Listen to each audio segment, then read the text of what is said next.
It is the Sportsocracy in New Orleans, Louisiana on the Living the Dream tour. Thanks to Ingles Supermarkets, Parks Ford of Hendersonville, and Clarissa Sells, WNC.com.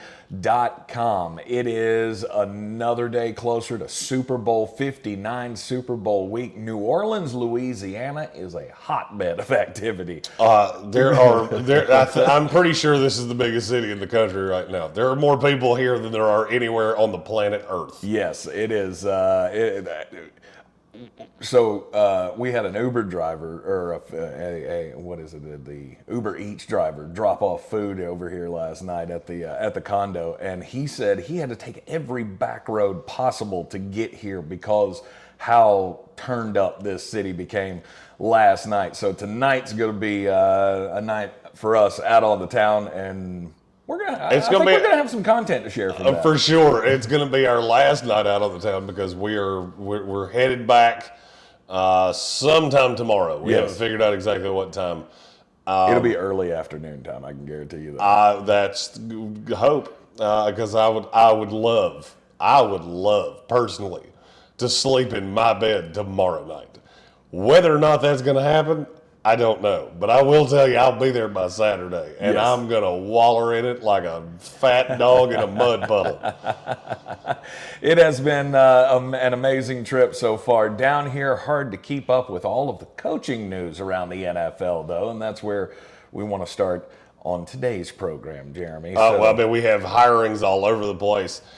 We've had several guys that there's a great possibility if not next year, then the year after, these are going to be guys that are really big names in the head coaching market, because a lot of these were the creme de la creme, and they waited until the very end to actually pick a job. So what's the biggest one, or where do we want to start? Nick Caley. Nick Caley that's the one the Jets wanted. Mm-hmm. He was the passing game coordinator for the Rams. Yes. He's been their tight ends coach. He is a future head coach in this league. He is a future star in this league. And the winner of that little derby was C.J. Stroud. And if you want to see a hire that has the biggest effect on a guy 6 months from now, Nick Caley might be that one. Because it's just going to change a lot of this offense. Yep. Those inconsistencies that you had with Bobby Slowick, those drives that would just go kind of meander on into a run, pass, punt, vicious cycle. Mm-hmm. I'm going to go out on a limb and say that's over, because this is of the McVay disciples. I had somebody in the last 2 weeks tell me if any one of them turned into another version of Kyle Shanahan and Sean McVay, it would be Nick Caley. And now he is the offensive coordinator of the Houston Texans. Well, if he's as good as you say he is, then you and I both lost out on this one. He did interviews with your team. He did not interview with my team. He refused to interview with my team. See, a lot of people refused to interview with my team. Well, I mean, why wouldn't you? Why would you consider that? I mean, this makes perfect sense for him, as in he gets to go to a young quarterback that has a chance to be something in this league. Well, coach him up. Well, that's one of the things about these guys when they make decisions and they pick their poison and they swing their shot. When you've got a young quarterback that is now a depressed asset, which at the end of the day, C.J. Stroud's a depressed asset no matter how you look at it. Because we went from looking at him the way we look at Jaden Daniels now, of you're right there on the periphery of the top five, to I don't know where he'll fall in when we do all of those things next year, but I have a funny feeling it's going to start with 1. I don't think it's going to be a single-digit number. Okay, all right. He was bad. Just barely. He was straight up bad this year. Yeah. And that's, if you're Nick Caley and you're an offensive guru, this is the kind of scenario that you're looking for. Look for a depressed asset that's still good. I don't have to make C.J. Stroud an elite talent. He's already an elite talent. He's just a depressed asset because he wasn't used completely well last year. And it went down a rabbit hole. The next thing you know, the offense kind of had the wheels fall off. It didn't look as pretty as you wanted it to. And I can come in here as Superman and save it, and I look like a genius That's the definition of the job you want in this league. Yeah, and he's also going to some familiar environs. He was with the New England Patriots organization for a long time, so him and Nick Caserio are tight. So Yeah, he was there the is tight that ends coach connection. under, went all the way back to Belichick. Yep. So Nick Caley. I hate that he didn't interview with the Jets. I'm fine with Tanner Ergstad, though. This is fine. We're good. So how we haven't talked about that one either. I like the synergy there. I'm always a big fan. Look, you're going to have first-year play callers with first-year head coaches. It's just the way it goes. Look around the environment of the NFL right now. There's not a lot of former head coaches that are offensive guys that are not tied. And at least in the case of my team, the New York Jets, you know who those guys aren't tying themselves to? A situation where, well, my quarterback could be Aaron Rodgers, or it could be Tyrod Taylor, or it could be Jordan Travis, or it could be Jackson Dart, or it could be Kirk Cousins, or it could, I mean, I could do this for an extended period of time. Right. That's the exact opposite of what I just said about the Houston Texans with Nick Caley.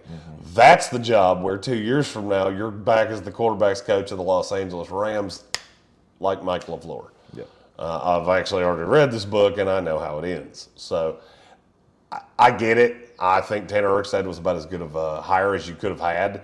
You pair him with Aaron Glenn, Steve Wilkes, and several other vet coaches that are on that staff. I think they've done pretty well. Yep. Down in Jacksonville, Leon Cohen adding to his staff, hiring offensive coordinator Grant Udinski. He has one of the weirdest stories I think I've ever heard. So he was an analyst at Baylor, and he was living in his car in a Walmart parking lot 6 years ago. Snow, I can't remember his first name. Brian, wasn't it? No. I can't remember his first name. He was the defense coordinator of the Panthers a few years ago. He found out they were at Baylor together. Phil. Is it Bill? Phil. Phil Snow. That's Not it. Brian Snow. Yeah. Love you, Snow. Yeah, Snowman. We do love Snowman, but he was not the defensive coordinator at Baylor. No. He found out that Udinski was living in his car and offered him to move into his house. Then they took the Carolina job. Phil got the DC job, and they brought Udinski with him. And he's really been an up and comer. Sam Darnold has been a lot for him because he was the one that was directly credited with being hands-on with Sam and that was the voice in his ear during games. And so now you pair him with Liam Cohen. No, he's not calling plays, but yes, he's going to have a direct effect on the offense. And you look at Trevor Lawrence and go, man, you know, if there's anybody that could use that Sam Darnold rehab treatment, it would be Trevor Lawrence, because he's going to need that. Because much like I said about C.J. Stroud, he's a depressed asset. You know, this is a guy that we thought was a can't miss, no doubt, absolute A1 since day one prospect. He has not been that. And now you're looking at his third offensive system in 5 years. Blows my mind how many of these teams do that. It's fine. We'll just keep hiring new play callers. You know what? Because that's what it is. It's the play caller. It's not the fact that we've had 12 of them. Again, it's that question you have to ask yourself: if we're going to stay in a bad situation, do we give somebody who struggled more time? Well, And when you keep chasing, I mean, it's like chasing a quarterback. You just keep chasing and keep chasing and keep chasing and keep chasing, and then before you know it, you're the Cleveland Browns. Well, and that's the thing, is that there's always a prettiest girl at the ball every single year. And if you look at the teams that do this, and I'm looking specifically at Jacksonville, the Jets, handful of others, it's the same teams that do the same thing in free agency. I've always laughed at the team that wins the free agency derby every year in March, because the prettiest girl at the ball is the prettiest girl at that year's ball. Doesn't mean it was the prettiest girl at the ball last year. Doesn't mean it'll be the prettiest girl at the ball next year. But you have to win it. Jacksonville does it all the time. Yep. Now they've done it with an offensive coordinator. And I'm not going to lie to you, I'm a little shocked he took this job. He interviewed in Seattle. He interviewed I want to say he interviewed with you. He had several interviews in this cycle, and for him to wind up in Jacksonville is beyond surprising to me, especially after that weird Duval thing that Liam Cohen did. I couldn't look at you seriously. Yeah. I just chased him around the building going, Duval! Well, it's similar to the Nick Caley Houston thing. Like if I can come to Jacksonville and Liam and I can change Trevor Lawrence and we can have this offense humming, then I mean he's going to quick jump to a head coaching job soon. Well, he's also a young guy. He's only 29 years old. That's now the second offensive coordinator. The OC in Chicago is 28. So we now have two offensive coordinators that are sub 30, which I don't know how that makes you feel, but that's two guys that are at least 8 years younger than me that are both offensive coordinators in the NFL, and I don't love that. I'm okay, because you know what? I came to the realization a long time ago. I'm not smart enough to have those jobs. So the fact that younger guys are, good for them. Good for them. I don't want those jobs. Those are not the jobs I'm after. Yeah, you don't want an OC job. No, your job security is it's a lot like being married to a Kardashian. Right. You're here for now, but it doesn't mean you're going to be here forever. And I like a little security. I love seeing young guys get their shots. It's just the fact that the young guys that get their shots, they have to take their shots like this. You have to take your shot with an organization like the Jacksonville Jaguars. Well, I mean, and that's true, never makes but me I mean, comfortable. Well, I mean, that's true, but you don't get a lot of stable environments that have. I mean, John Harbaugh is not looking for a 28-year-old OC. If you're wanting to jump the line and you believe in yourself that much, and look at Ben Johnson. Ben didn't get really any opportunity with the Dolphins. He was there. He was the first guy fired by Brian Flores. Then he winds up with the Lions. He surges through the building. But I mean, when he took that job, the Lions weren't exactly the bastion of stability. You chose the right horse. That's what a lot of this is.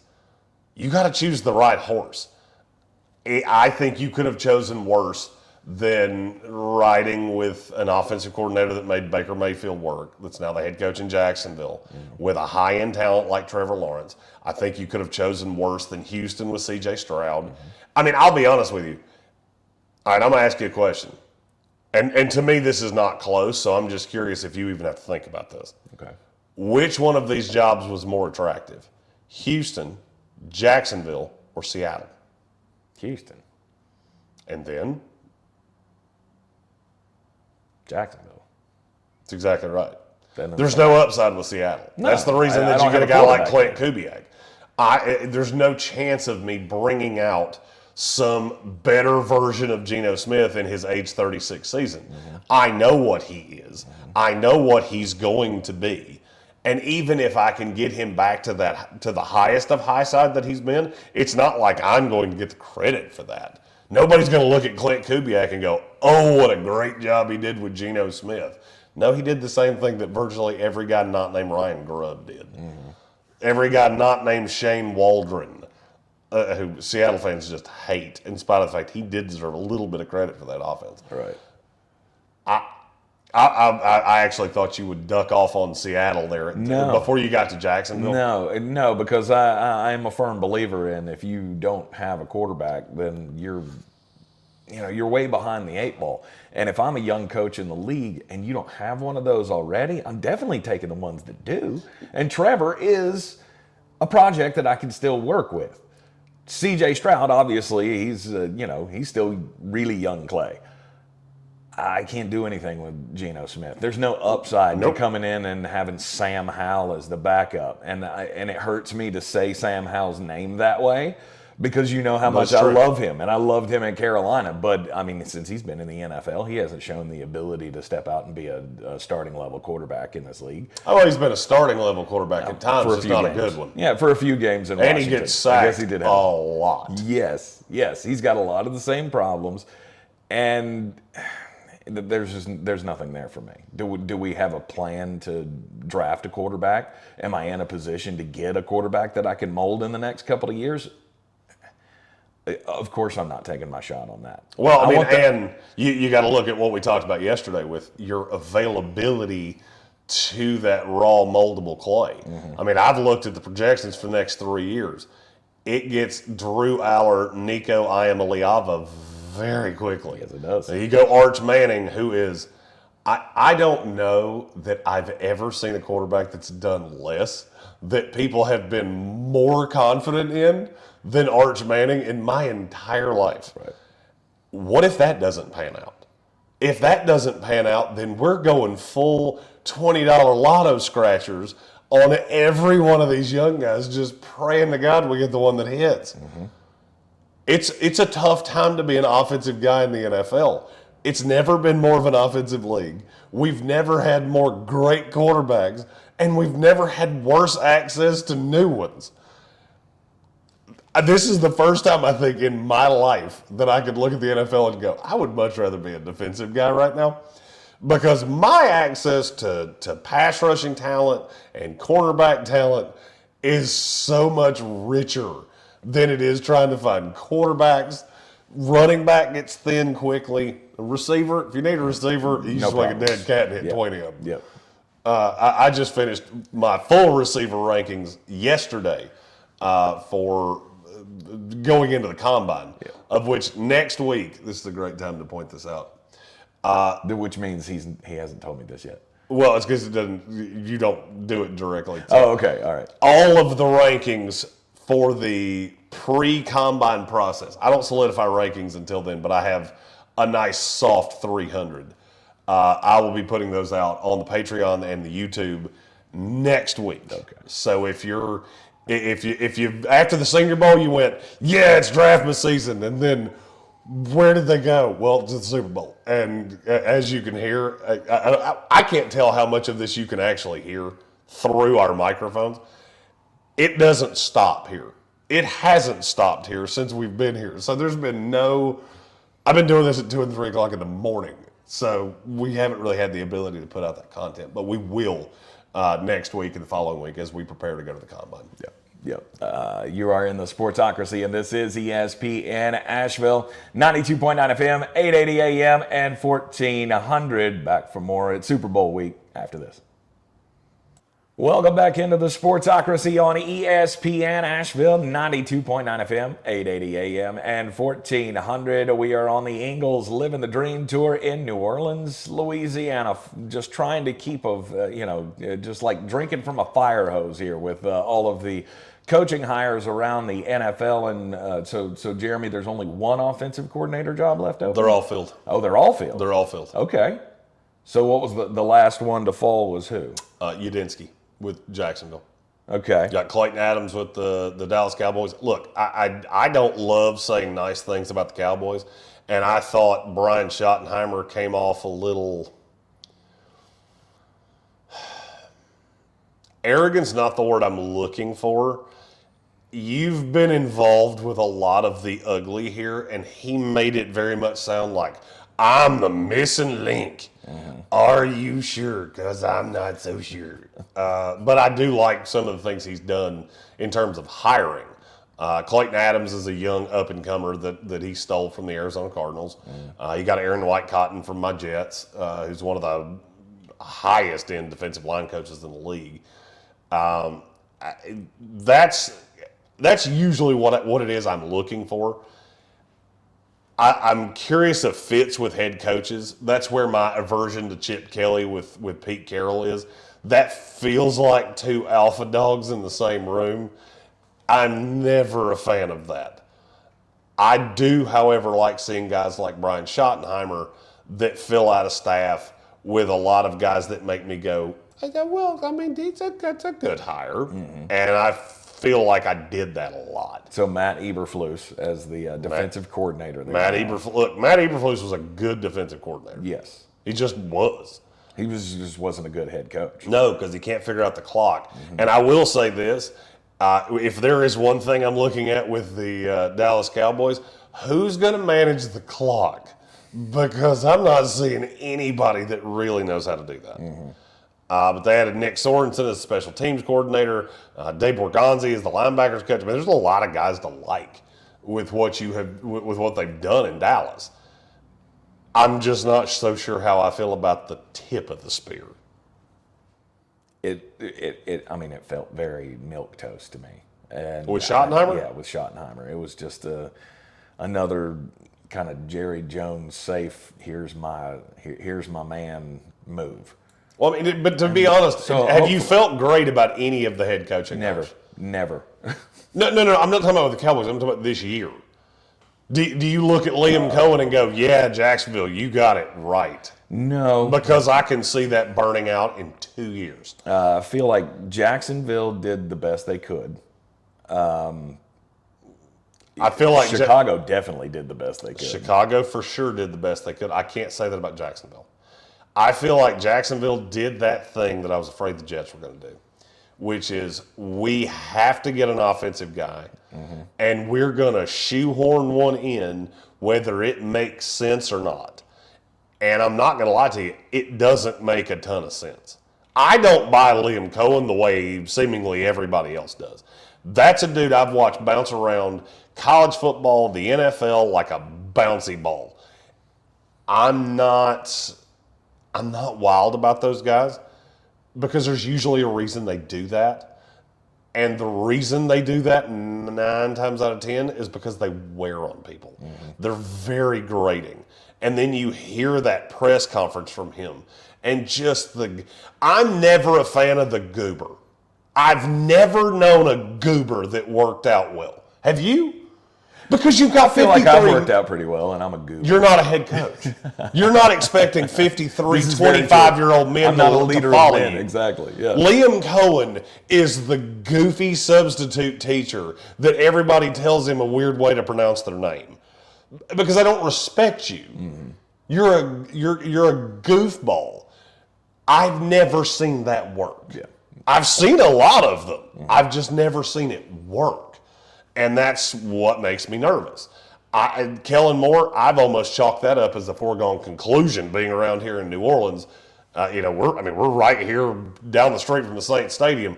They're very sure they're getting Kellen Moore. Everybody accepts it as fact. If it gets brought up in conversation, it is spoken of as if it has already happened. Yes. So that's and I think that's a good move. If there was an A+ hire in this head coaching cycle for me, it was Pete Carroll to the Las Vegas Raiders. I would agree because the Raiders did the anti-Raider thing, in my opinion. You brought in Pete Carroll. You brought in a culture. Oh, this is what you told me you were doing when you brought in John Gruden, and I knew that was a falsehood when you did it. I thought it was sexy. That was headed I thought it down was headline. Yeah, it was headed down a path of working until it wasn't. Yeah. Maybe. Now, how much of that you knew going in, I have absolutely no idea. Hopefully none of it. Hopefully zero. Right. Or else we'll be doing 30s about you a handful of years from now. I would agree. If there was an A+ hire, I would say it's Pete Carroll would be my 1. I will say Aaron Glenn would be my 2. Tied with Ben Johnson because I lump those guys together. I don't feel like Aaron got the credit that Ben did, but I think he deserved it. Okay. I mean, he was the head of the weaker side of the ball, and I think that's why he doesn't That's get the part credit. of it. He also didn't have the creativity of all these. Look, defense is not as sexy as offense is.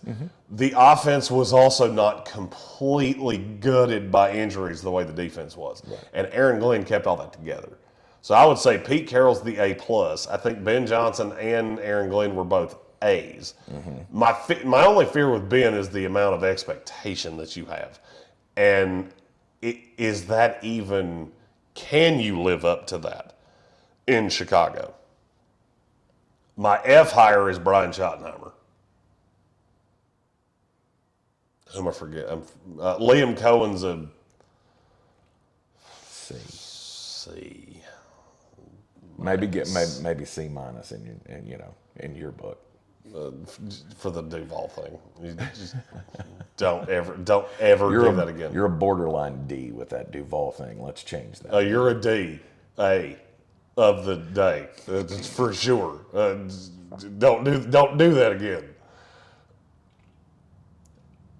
Am I forgetting? Are we forgetting? Mike Vrabel.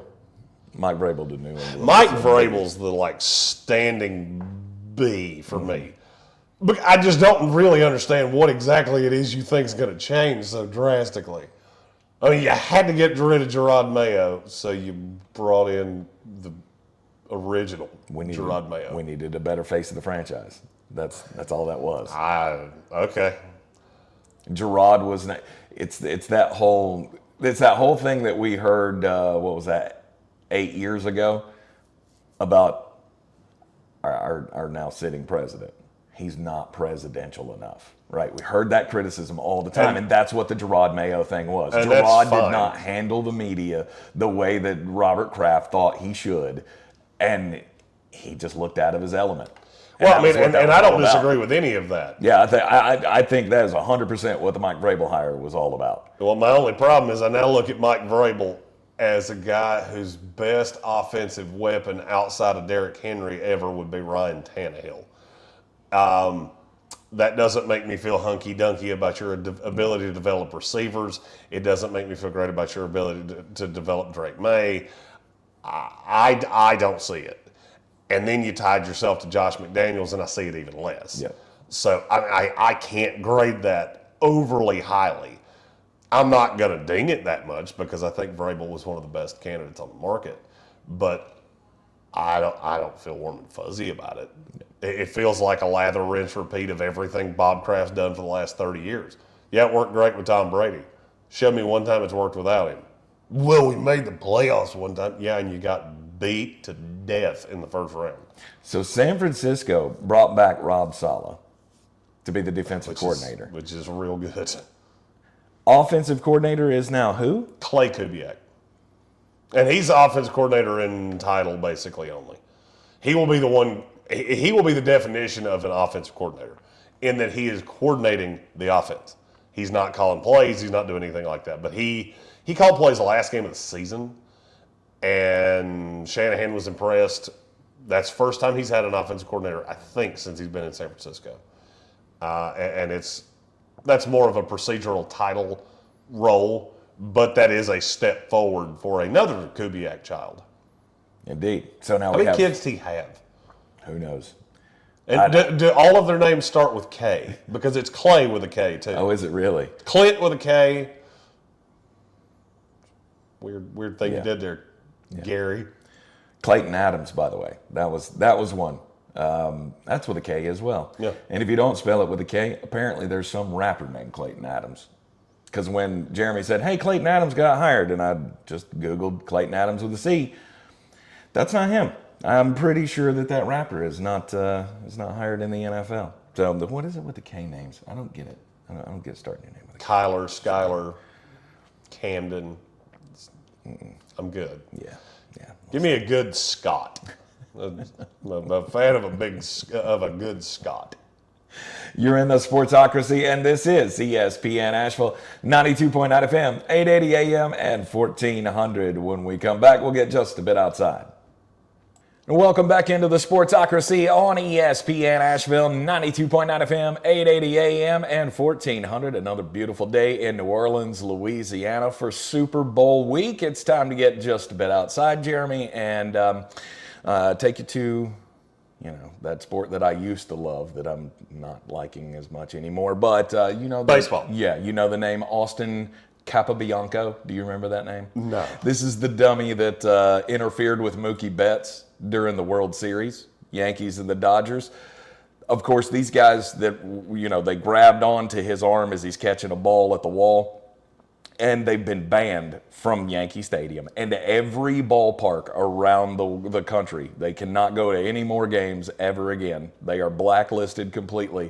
There was an article in The Athletic about Austin saying how much more difficult his life has been other than that. Apparently he's been doxxed.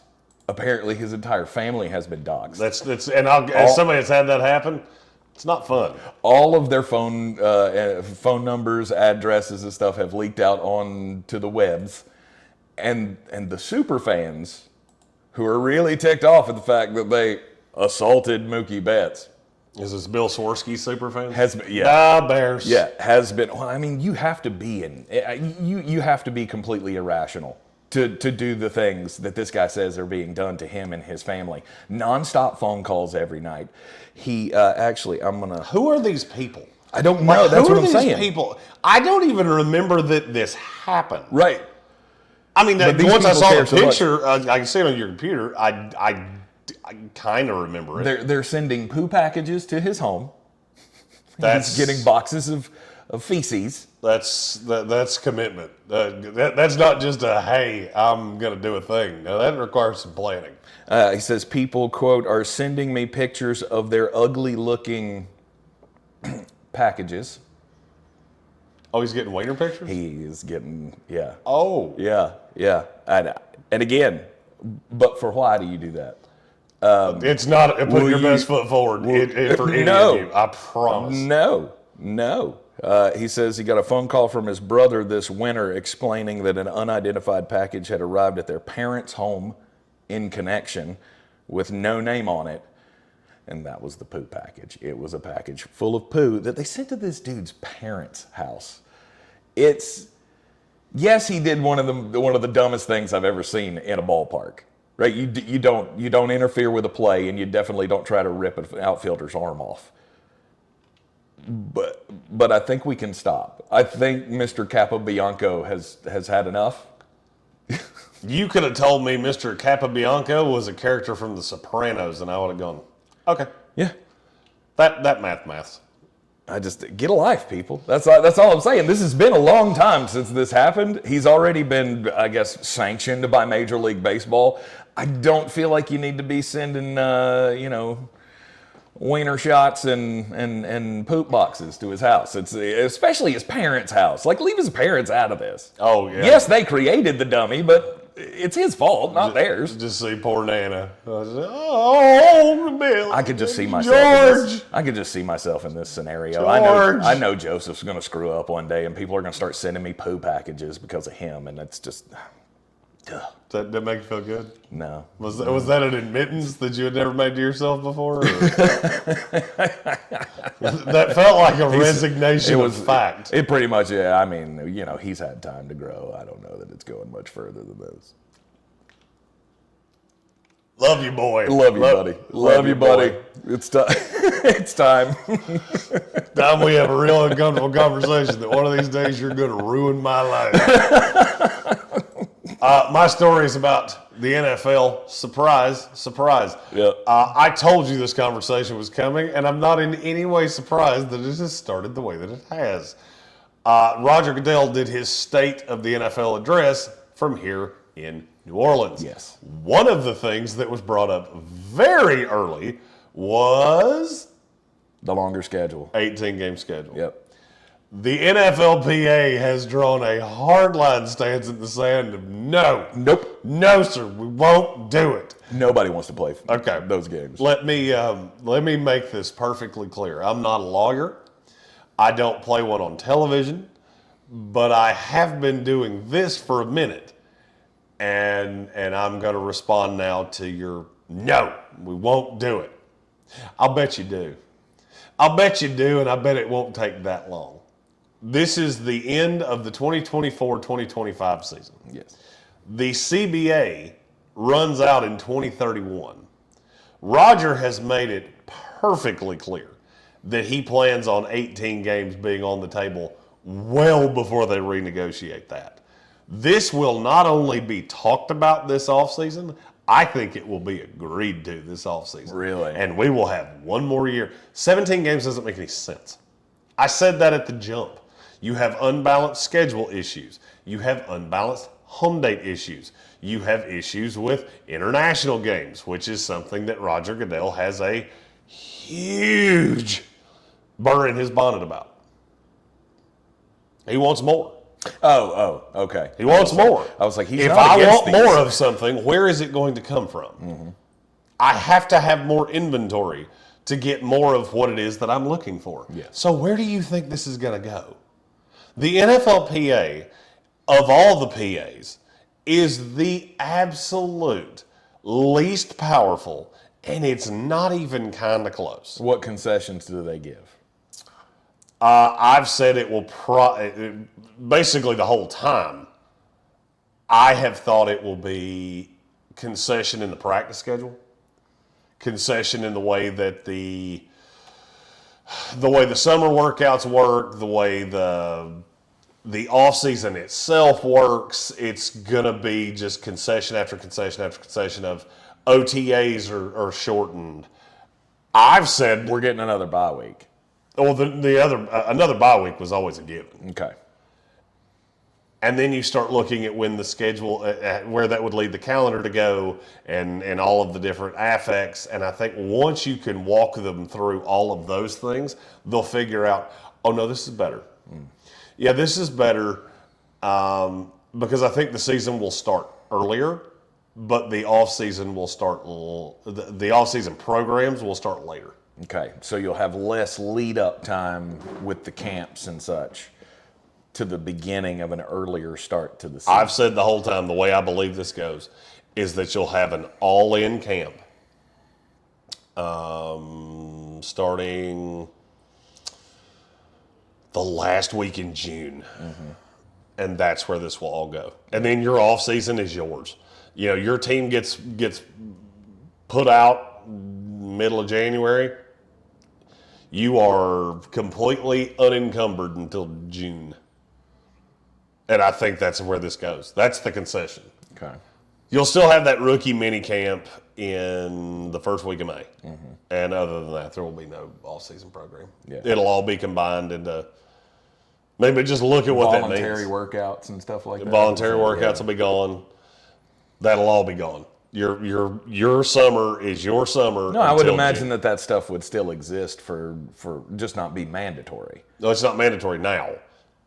That's not going to be. That's going to be a non-starter because that's what they're looking to get away from. Because even the involuntary workouts, they're still held against you if you don't show up, whether you believe that or not. Of course, it's they are. true. Of course, they are. So the only way for that not to be held against me is if they don't happen.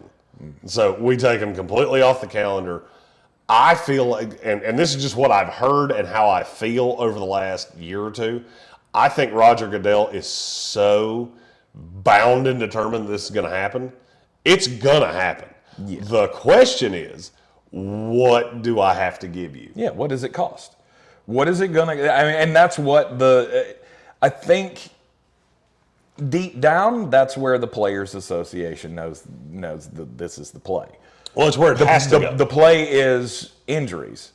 The funny thing to me is how the PA says, well, regarding all of the information that we're seeing, because Roger Goodell said that there's no evidence that more time has any effect on injuries. Nope. Like more games has any effect on injuries. Nope. Actually, the NFL PA says that's absolutely false. All of the information that they've been given says that there is. Least number of season-ending injuries in NFL history this year. Okay. There were fewer concussions, too. Yeah, that's the information that came from the NFL. That was in Rogers' State of the Union. I watched it last night.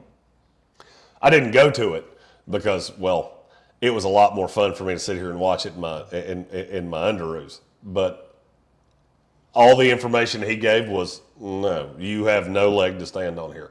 But even if you did, I still don't think it would matter. No, it won't matter because of the money.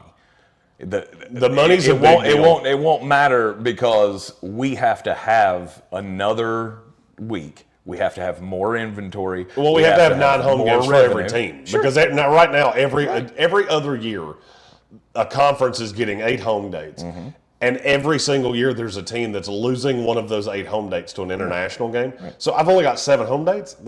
No, I'm not doing that. Right. It's not fair. We're doing this because it's not fair to the owners.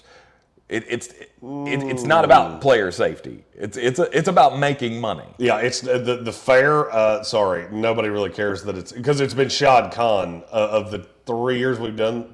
I think it's 3 years that we've done this. The Shad Khan and the Jaguars have been 2 of the 3. Yeah, he's the only one that likes this. Yeah, he's the only one that doesn't care about this. Yeah, we don't really care what he wants. Here's what we want. We want those preseason dates to go away. but we want to keep the gate. The only way to keep the gate is to have the same number of home dates to sell tickets to in our season ticket packages. The only way to do that is to pull off a preseason date, make it a regular season date, take those tickets from an absolute albatross that we have to give away. Here's how I think this will go, and this is the way the calendar will be built moving forward. You won't have you will still have some form of an off-season program, but it will be completely 100% involuntary. It will not be organized. It will not be through the team, but there will be access to the facility. That will be in your February, March, April portion of the calendar. I would say everything else stays the same. Free agency will still be middle of March. Draft will still be at the end of April.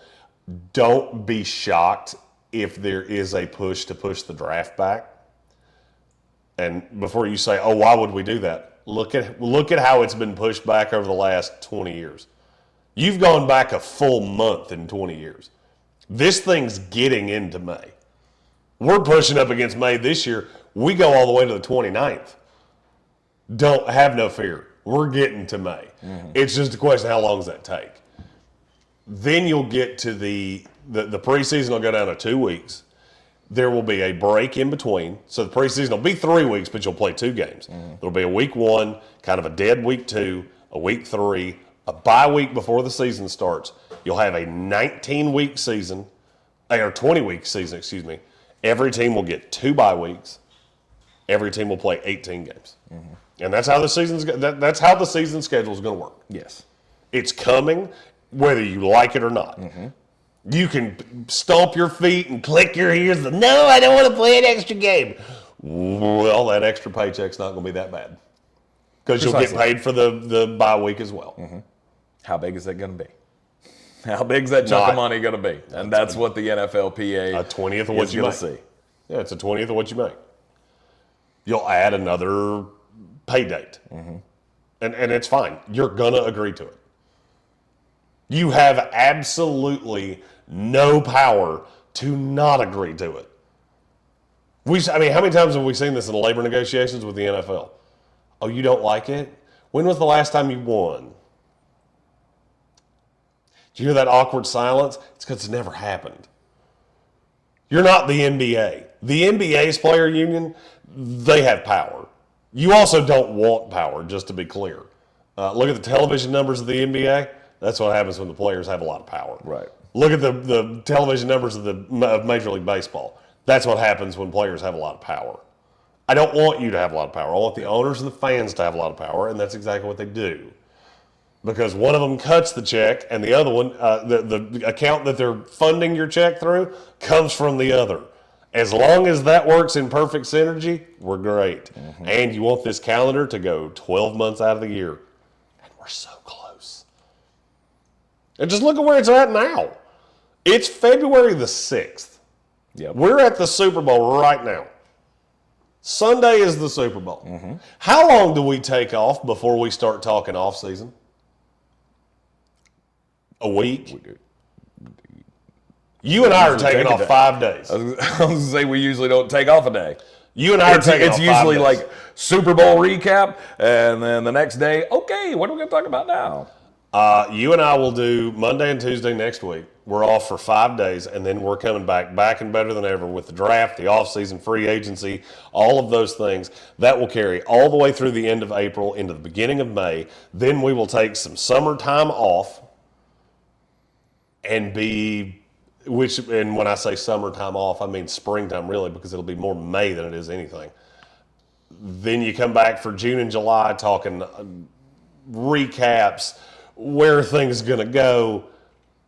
The NFL, as it sits, almost has a full 12-month calendar. Yes. You add 2 more weeks to the regular season, you pull everything up just a hair, and guess what? You have a full 12-month calendar. You have we never seed anything else. We've already taken Christmas. We already owned Thanksgiving. Now we're taking everything else. Now we're taking Labor Day. Labor Day is going to be ours too. You keep screwing with us, we'll get all the way back to Mother's Day. It's inevitable. Yes. You can fight it all you want. It ain't going to happen. No, and nothing's going to stand in their way. Pushing the season up, it has been the case for several years that last week of August, that first week of September, that's college football's time. We don't care about college football. We Exactly. made it clear. Exactly. Nothing's going to stand in the way. Now that we have games on the same days as bowls and all of that stuff, that used to be like the unspoken rule of the NFL wouldn't have their stuff on the same days as college, and college wouldn't have their stuff on the same days as. But now we're seeing more Saturday games during the season, especially on the holiday weeks. Now the Saturday games tend to crank up after the college regular season's over. Absolutely. There is still some division there. And I'm not saying that the NFL is just completely going to go, all the time is ours now. But I don't think that they're going to seed this any longer. Like that, if you got to push it up, college football's not standing in the way of them starting on the day after Labor Day or Labor Day weekend, starting their season. I won't be shocked if we push the calendar into Friday. I won't be shocked if you start seeing Friday night games. Oh, I hate Friday night games. I don't. I do. I don't. And you're aversion to its high school football, and I don't care. Absolutely. So to me, that means nothing. Yeah. If college football's not stopping me, high school football's certainly not stopping me. Right. I hate that college, like big college games, happen on Friday nights now. Like the ACC moving to Friday nights. I don't like it, but I don't. I mean, TV needs it, right? Because television's giving me nothing else. Absolutely, that's where I have to make all of my money for the year. So of course, can we go Friday night? Thank God at TGIF NFL football. In. Let's do it. ABC's on Friday nights at 8:00. Yeah, I get that it's a small portion of people that care about high school football, right? It's going to be an annoyance. Yeah, and if you want to go, if you want to do that, go do that. Nothing's precluding you from doing it. Yeah, take the Hulu or the YouTube TV Live with you on your phone and go watch it at the high school game. You're in the Sportsocracy. This is ESPN Asheville, 92.9 FM, 880 AM, and 1400 live in New Orleans, Louisiana for Super Bowl week. And welcome back into the Sportsocracy here on ESPN Asheville, 92.9 FM, 880 AM, and 1400. The Eagles living the dream tour in New Orleans, Louisiana. Super Bowl week.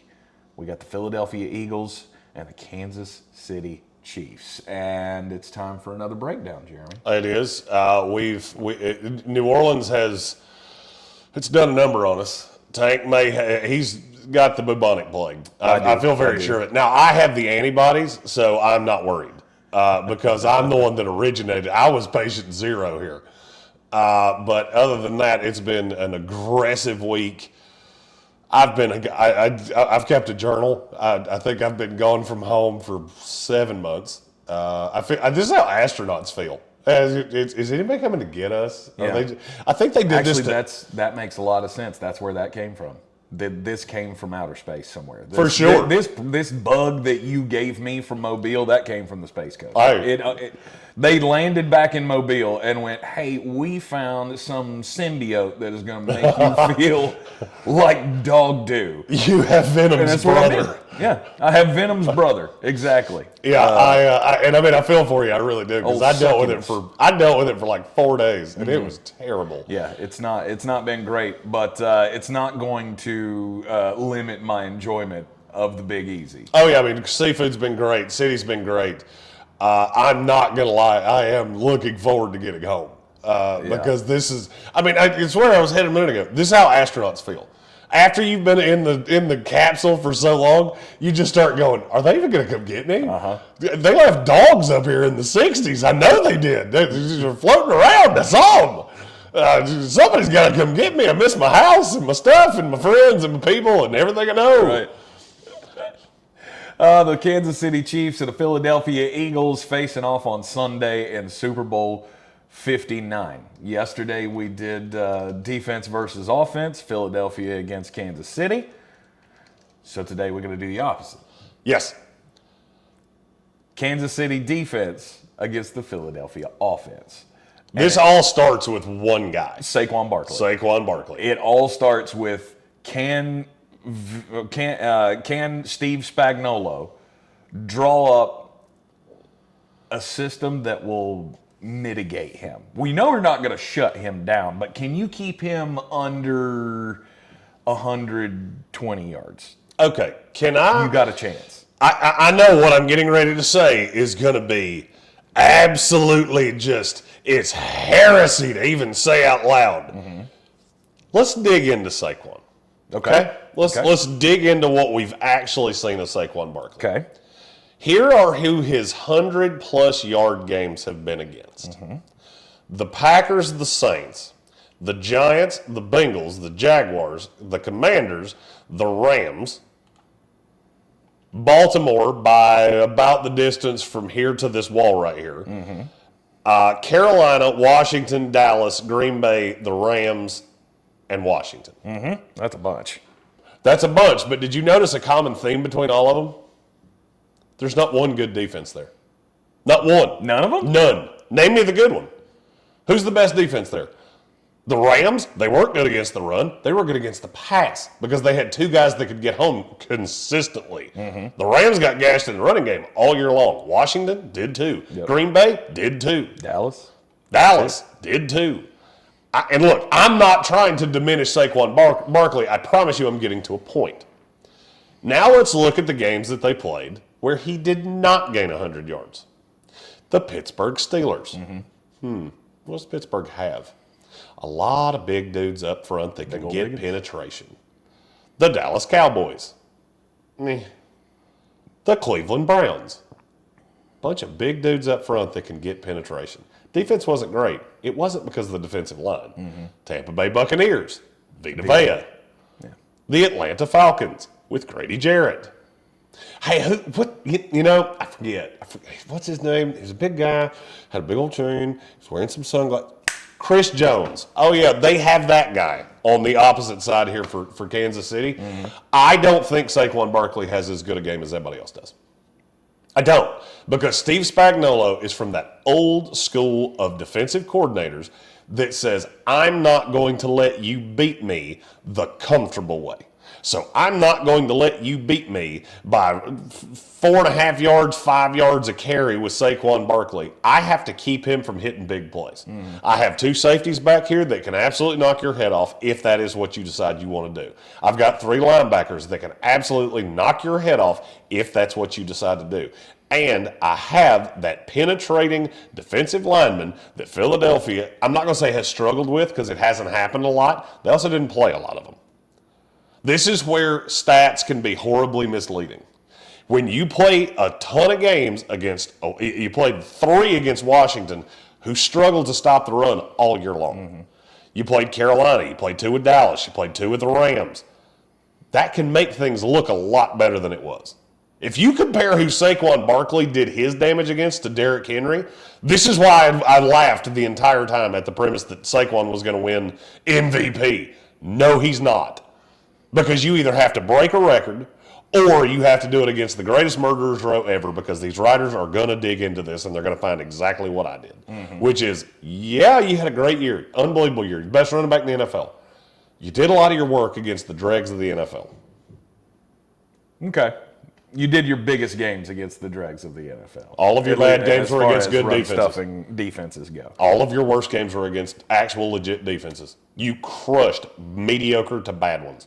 So where does Philly where does Kansas City line up as how have they done against the run all year long? Well, have they been able to mitigate running backs? That's an inconsistent question. Because this is the best one that they're going to face.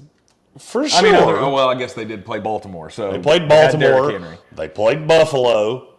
I mean, I'm just saying, I have seen them. They played a pretty good slew of running backs here. A couple of them, yeah. And over the course of the year, if you look at Kansas City, I'm not going to tell you that they have been, I won't say they've been the 85 Bears, because I think that would be take it a little bit far. Mm-hmm. But if you look at this defense over the course of the year, I understand it's untoward to say that this is a defensive team when you have Pat Mahomes, but if you really break it down, it kind of is. This is kind of a defensive team that runs and does all of the things that they need to do. I mean, they were, 8th in the NFL in yards allowed per game? Okay. Rushing yards, they allowed 101 yards a game. Mm-hmm. That was 7th. 7th best in the NFL. Now, as for, give me a comp. All right, you've got the schedule pulled up in front of you. You name me the team you're looking for. I'll start you out. Baltimore Ravens.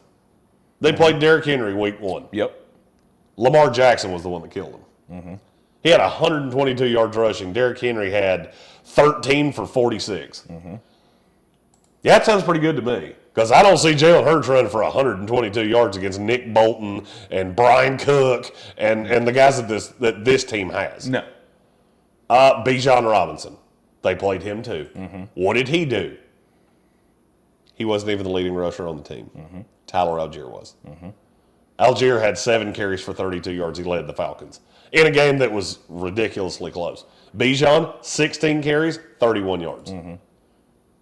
I would say he's the closest thing we have in this league to Saquon Barkley, fact or fiction. Ooh, I mean, talent-wise, sure. In terms of the way they play, all of it. Derrick Henry and Saquon Barkley's not an apples-to-apples comparison. I was going to say, they don't have any, to me, there's no comparison between the weapons that they have. No. I'm not talking about all of those. I'm talking about the way that you would game plan them. Because you know that Bijan Robinson's going to try to get to the edge. He's going to try to use his athleticism to beat you. Mm-hmm. And he is the best apples-to-apples comparison in the NFL to Saquon Barkley that we have. Mm-hmm. I'm not sure that they're not one of the easiest apples-to-apples comparison we have in the league of any two guys because they look very similar. Mm-hmm. They're also really good at catching passes. Kansas City has done a pretty good job of mitigating that over the years. And this is one of those times that I look at the public, and the public treats every single game like it's a game of Madden. What would you do? Who's rated the highest? Nobody can stop Saquon Barkley. Well, but here's the thing. Teams have stopped Saquon Barkley. They have. It's not like he's been a Terminator. He had, I think, 500 yards almost against the Rams. Mm-hmm. That kind of skews things. The Rams and the Chiefs, you talk about two defenses that couldn't be any more different if they tried. Yes, the Rams have a lot of talent. They're also super young and they're super undisciplined. Washington, super young, super undisciplined. What does Saquon prey on? Missed gap assignments. Mm-hmm. That's what he does better than anybody. Well, here's the thing. When you watch the tape on Kansas City, they don't do that very often. So that big run he rips off to start the game against Washington where he gets to the sideline, it should have been a 20 to 25-yard gain, but 2 secondary players for the Commanders, they're so obsessed with trying to rip the ball out, they let him go another 45. You know who's not going to do that? Kansas City. They're just not. And so you look at the way they're going to game plan this coming in, I'm not going to let him beat me. If Jalen Hurts can beat me, awesome. Mm-hmm. If A.J. Brown can beat me, awesome. If Dallas Goedert can beat me, awesome. I don't think it's Saquon. I think everybody wants it to be Saquon. But when you watch the film, it doesn't line up that way. No. It is Saquon. Their focus has to be Saquon, in my opinion. Philadelphia's offensive game plan has to be Saquon Barkley. Now, that's gonna demand an adjustment, obviously, when you come out and Chris Jones and the rest of that defensive line starts stuffing him at the line, and he ends up averaging, 3 yards a carry for the first half. 3 yards a carry, Philadelphia loses this game. No doubt about it. Period. No doubt about it. Then you got to figure out something else. But that's where it starts. It starts with Saquon. It may not end with Saquon, but it's going to start there. All right, so have you ever played chess? Yeah. Not like consistently, but have you ever done it enough that you at least will understand if I make the reference? Absolutely. All right, so when a game of chess starts, invariably there's about 5 ways that you can start a chess match. I don't know what all the moves are called. I've just memorized how to do it because, I used to play chess quite a bit. You get to a certain point where every chess game starts within 10 moves. They all look exactly the same. Yep. That's where this is going because I know how this is going to start. Mm-hmm. I know exactly how this is going to start. Philadelphia is going to, whether they get the ball first, they get the ball second, I don't really care. They're going to try to wear you down with the run because they really want to have one of those demoralizing drives. Yeah, and I've told you about these over the years back in the worst days of the Jets, when the defense wasn't all that good and the running game just absolutely killed us, teams would come out regularly and start with 7 of 8 carries, 8 of 12 carries. I remember the Raiders one time did it 19 times in a row. That's what Philadelphia would want to do. Yes. That's the best way to get your advantage, is come out and show, I'm going to pop you in the mouth and there's nothing you can do about it. I don't think it's going to work. So let's get rid of those first 10 little, well, I move my pawn and you move your pawn and this pawn and that pawn. Okay, now we're set to a board where we've all the plabbers done. What are we going to do now? When there's 3 minutes left in the first quarter, it's 7-0, it's 7-3, it's nothing, whatever the case may be. We're still feeling each other out. This is a heavyweight title fight, and we're still throwing straight jabs to see what I can connect with and how you respond. Right. What do we do now? And this is where I struggle with Philadelphia. I can't figure out your counterpunch. I can't figure out where it is that you have the advantage. Because by hook or by crook, we have talked so much about Frank Caliendo Jr.'s on the offensive line for the Kansas City Chiefs. Yeah. You realize Philadelphia's got one of those too, right? His name's Mekhi Becton. And in terms of as a pass protector, he's still a sieve. An absolute liability. And guess who he lines up across from? Chris Jones. That's going to be a touch of a problem. Do we not double him all game, though, with him and Cam? Okay, And then if he lines can up double on him. the outside, then I get Landon. You get Landon on the other side. That's the guard. You'll have Juergens at center. Now, this would be a great time for me to point out you do realize both those guys are hurt. And I mean big boy hurt. They're going to play, but they're hurt. I walked by Landon Dickerson Monday night. He was a Florida State guy. Very high pain threshold. Did you see him? No. Looked a little limpy to me.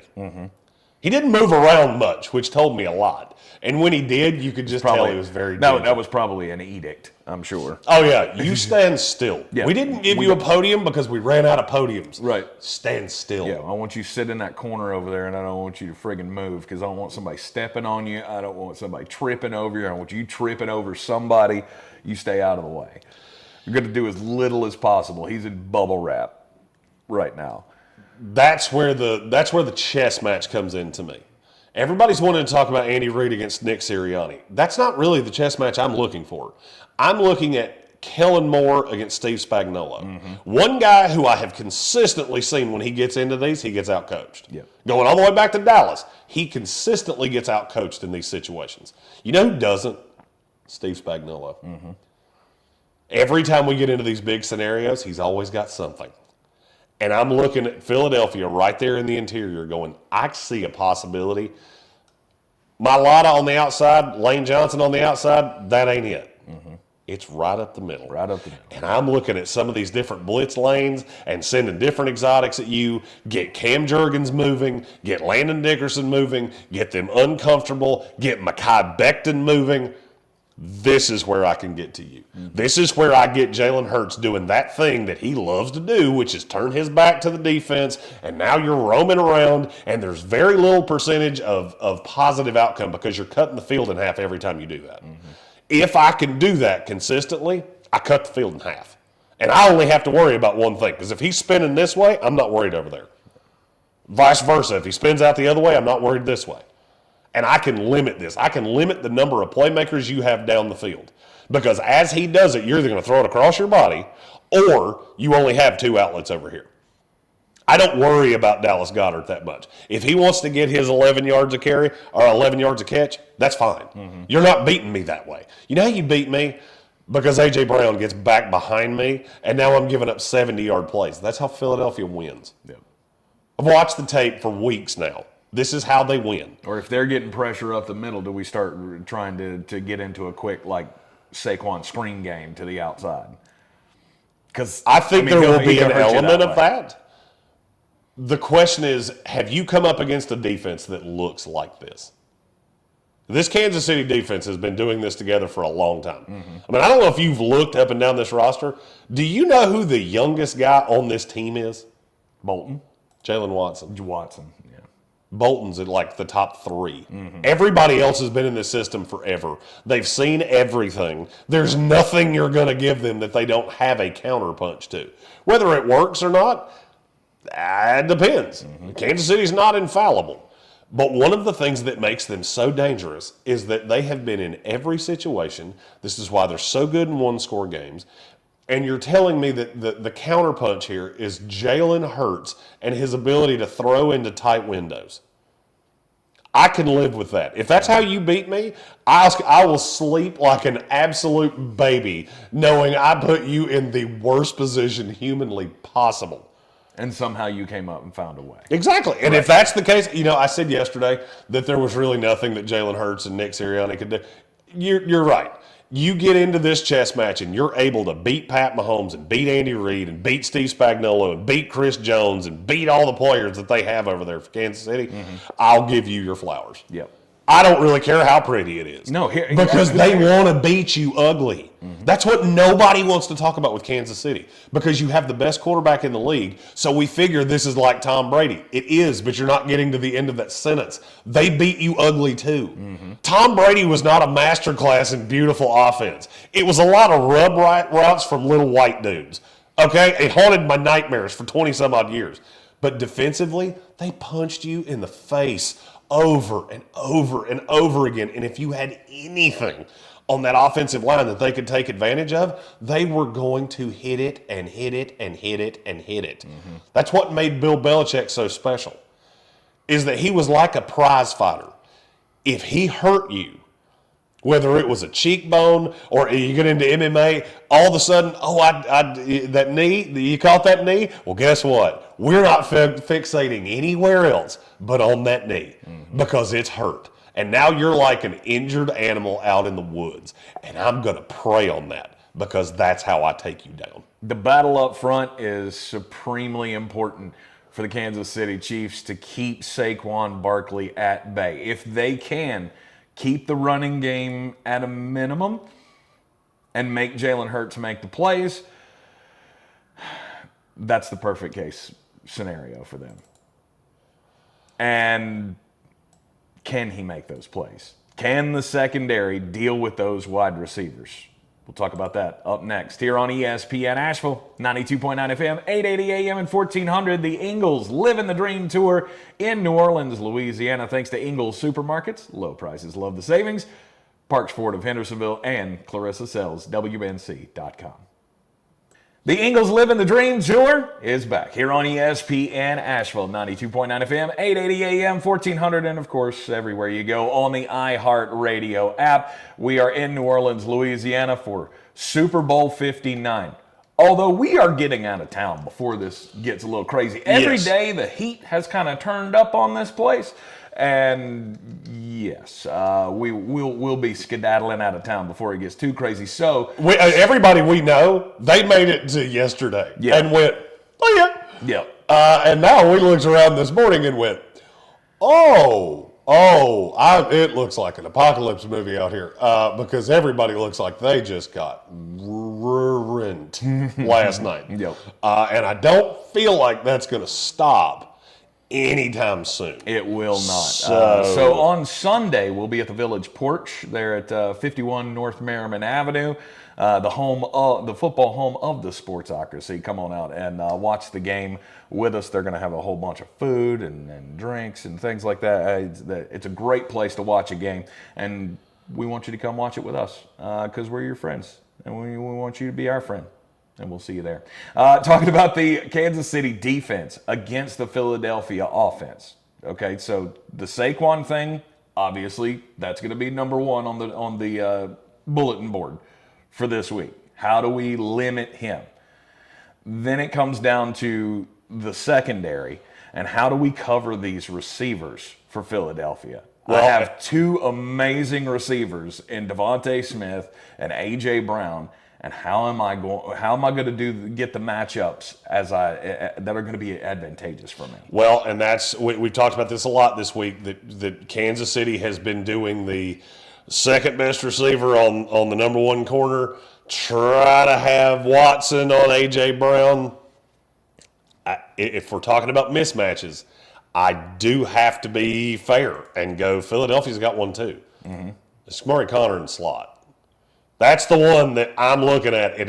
If I had been Sirianni this week, if I'm Kellen Moore, you rest assured, you're going to see a steady dose of Devontae Smith in the slot. You're going to see a steady dose of A.J. Brown in the slot, because that's what I'm going to try to do. Your slot corner is where I see an advantage. 56% of the time, I think I saw it. It was either 56 or 54% of the time, A.J. was running out of the slot. Devontae Smith ran almost exactly half of his snaps out of the slot. So he played 466 out of the slot. Excuse me, yeah, it was Smith. Sorry, it was Smith, not Brown. A.J. Brown only ran about 14% of his routes out of the slot. Yep. But this is a place where I don't need you to do a ton of it. I just need to continuously show you different things. That's why I keep calling this a chess match, because your plan is going to have to change every 2 or 3 moves. Because once I figure out what you're doing, it becomes so much easier for me to defend. Kansas City does have weaknesses. This defense plays very cohesively. They play very well together. But individually, there are places, just exactly like I picked apart Philadelphia, where Mekhi Becton is the piece that I'm looking at going, that's where I'm trying to channel blitzes there. He's been a great run blocker, but he has been really weak against the pass. I can do the same thing with Kansas City's defense. Yep. Trent McDuffie, there aren't many better corners in this league. And whoever he lines up with, good luck, because I don't love your chances of doing a whole lot, and I don't care who it is. I don't care if it's A.J. Brown. I don't care if it's Devontae Smith. What I'm trying to avoid, and Steve Spagnuolo does a good job of this. Robert Saleh, you could take a lesson. Jeff Ulbrich, same thing. Stop putting guys on random sides, because all I'm going to do is throw you Han Dotson over there, and my 2 really good ones are going to line up against your lesser corners. That's the problem with playing sides. It's the reason I find it to be very, very stupid, and Steve Spagnuolo doesn't do it.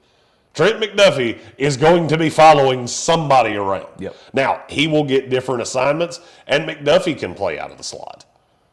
That's another part of this. That you want to get cute with me? Never forget, McDuffie started as a slot corner. Yeah. And he was elite at it. In the last Super Bowl, he manned the slot. They had L'Jarius Sneed on one side, and then they had Watson and Williams on the other side that were kind of split in time, and McDuffie was running out of the slot.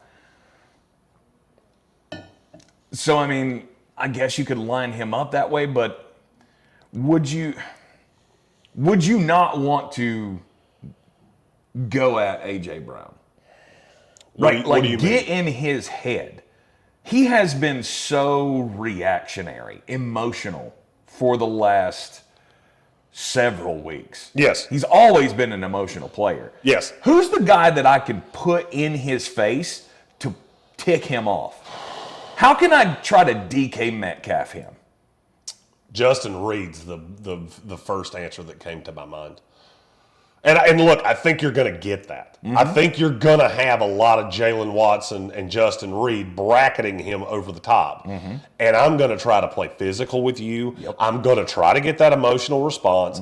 Because, look, one of the things that's always funny to me is we talk about officials a lot, and officials have been a huge story around this week. Officials watch game tape the same way teams do, the same way we do. And you know what they'll see if they've watched Philadelphia over the last handful of weeks? They're so chippy, it is pitiful. And they know there's an absolute microscope on them. Unlike, I don't know that I've ever seen officials that will be under the kind of microscope that these guys will be. Because you got so many people that are talking about the NFL's rigged. Right. Again, I've said this a bunch. I'll say it again. If it's rigged, they're doing a terrible job of it. Because the biggest media markets, they ain't here. So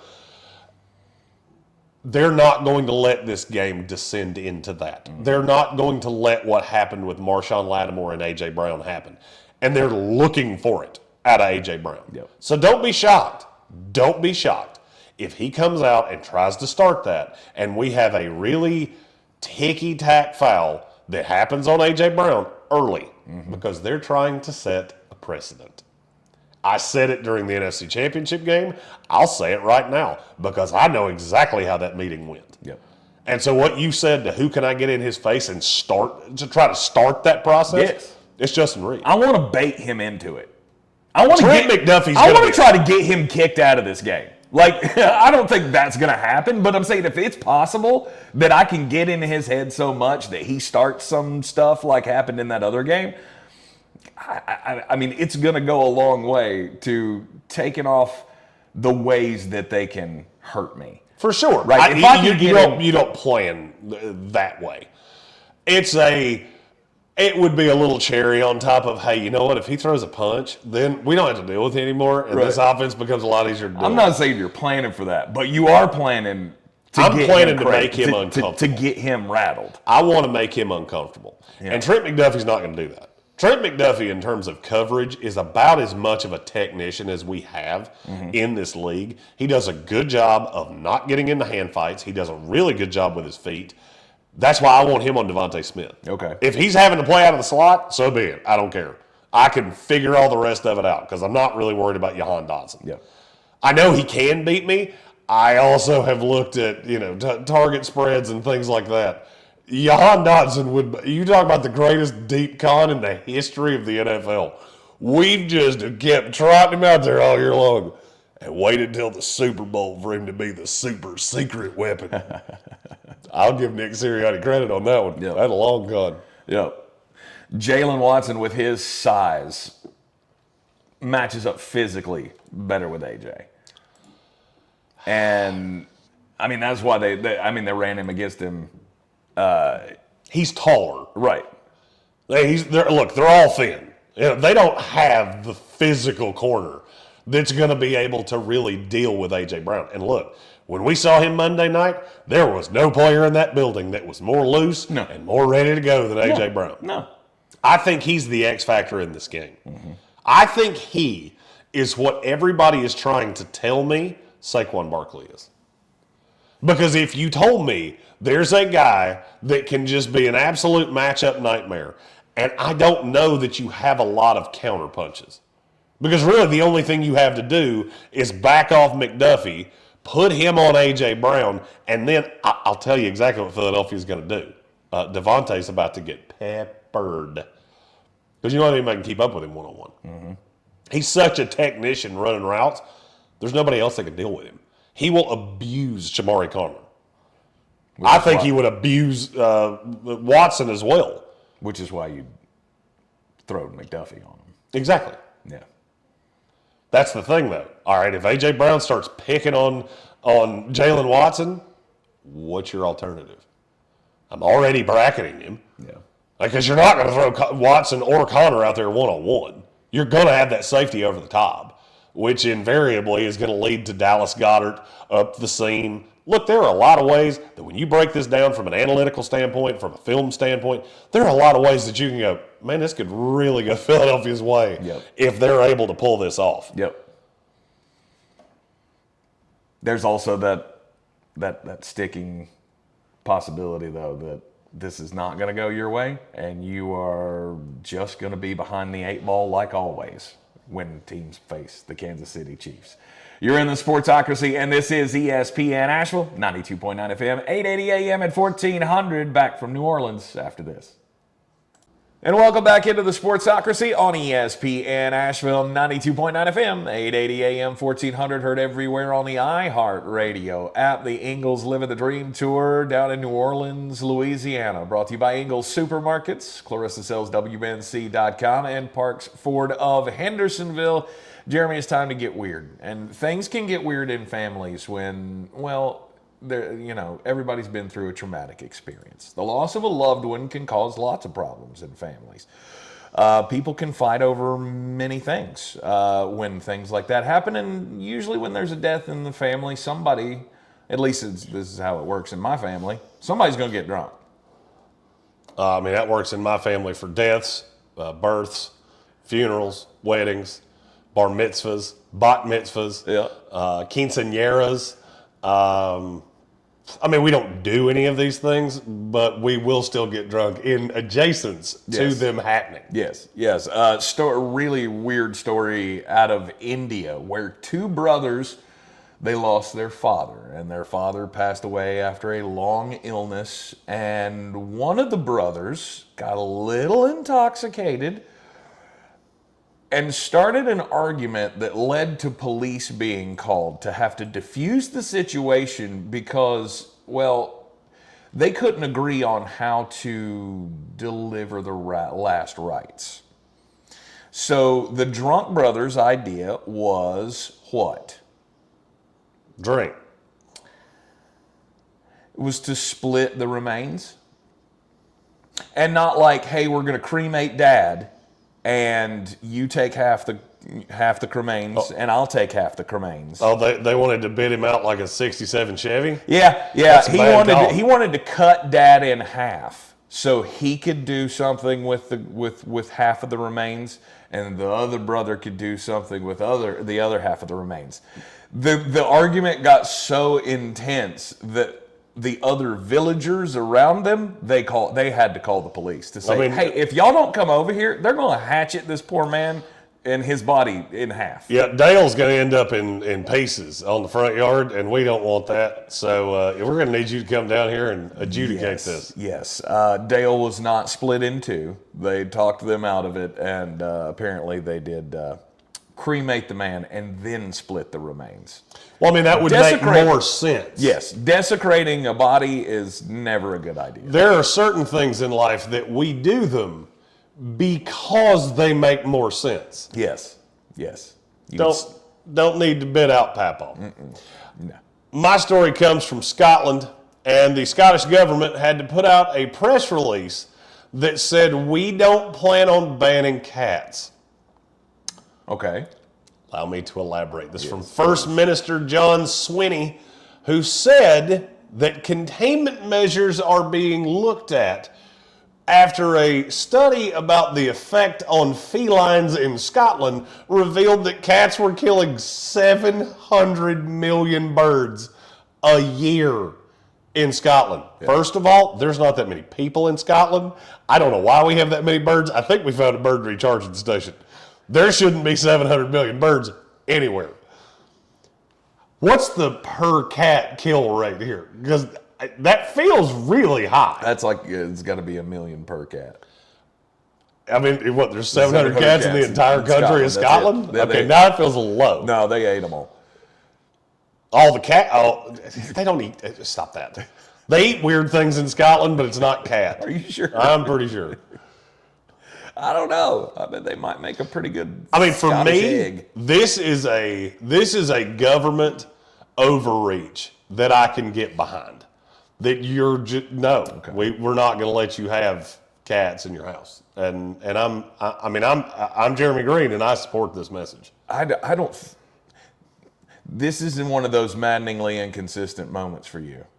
I hate cats. There's nothing. If there are cats killing 700 million birds, I would think this would be something you'd be in favor of. Well, that's just more decommissioned drones that are on the side of the road. I mean, it's not like they're dying. I mean, even the decommissioned bird, they'll figure out a way to get back in the air. But so in this case, the cats are rebelling against the government, and I thought you were all about that. Yeah, but it's still a cat.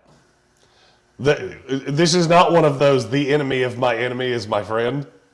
This is an enemy that's also an enemy, and it's an enemy of an enemy, which makes it an enemy, or an enema squared, if you will.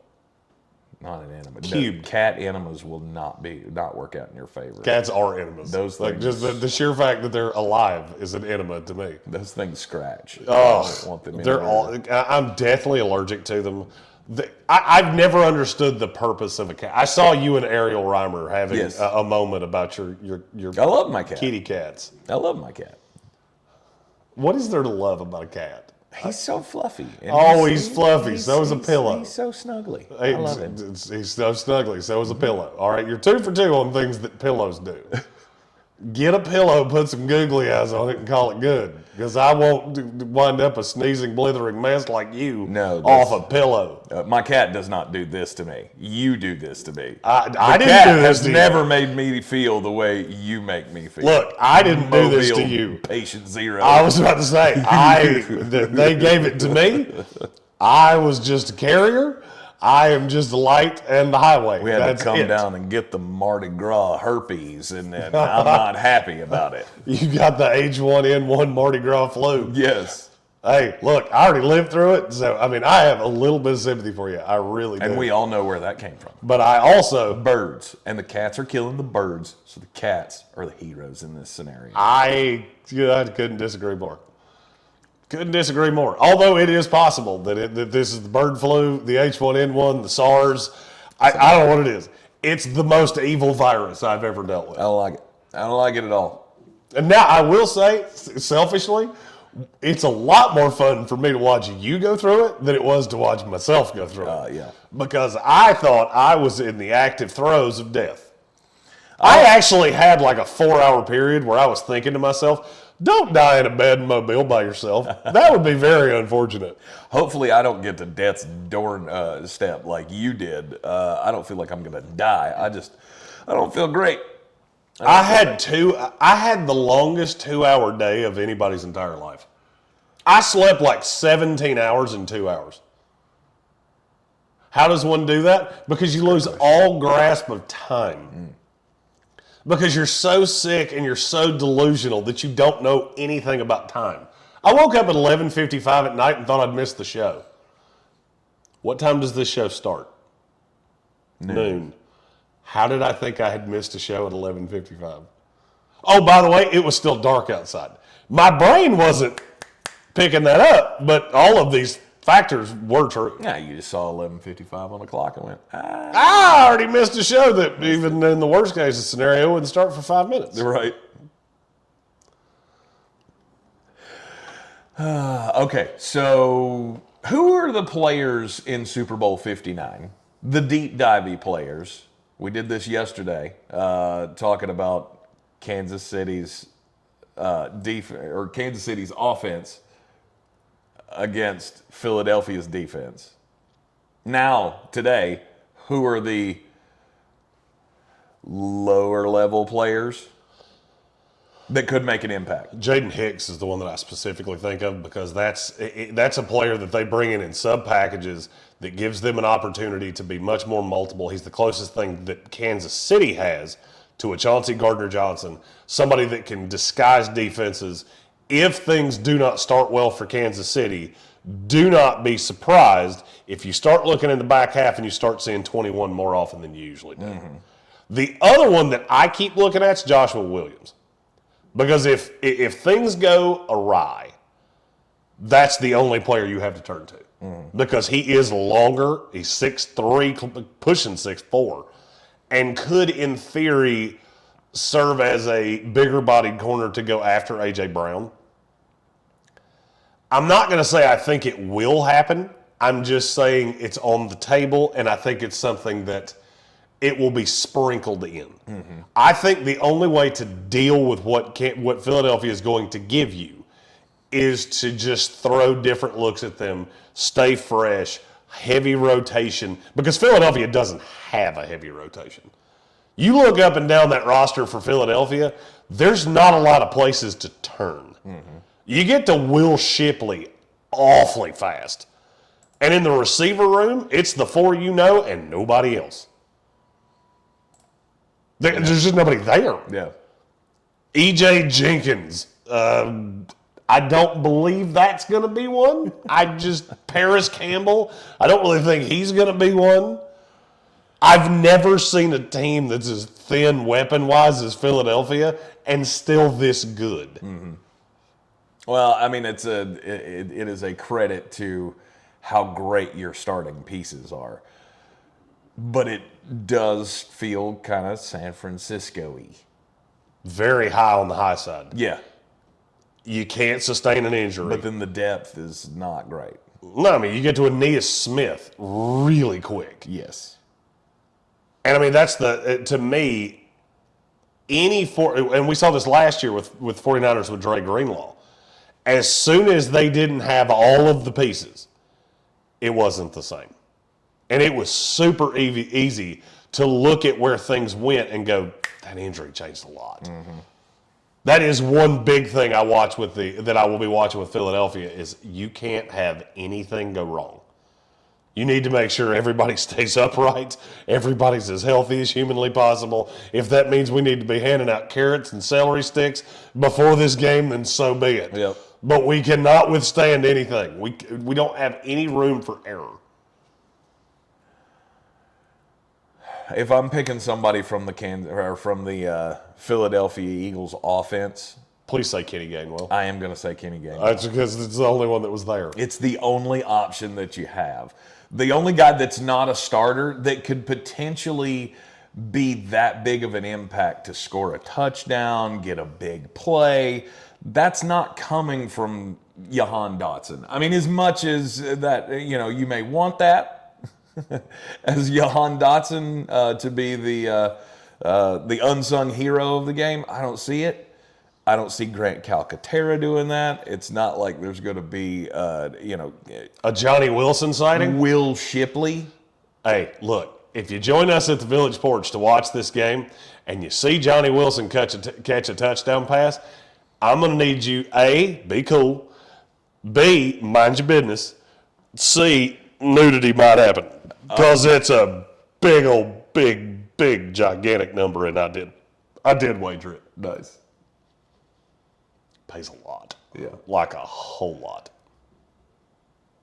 Like plus 2,000. It's more than that. It's more than that? Mm-hmm. Well, again, his next catch will be his 6th catch of the season. Hey, you know what? You throw out everything. You throw out the record books, and you throw everything but the kitchen sink. And your 6'7" wide receiver. I've seen crazier things happen. Yeah. Philadelphia does not have many options when it comes to who outside of the big players could make the big play.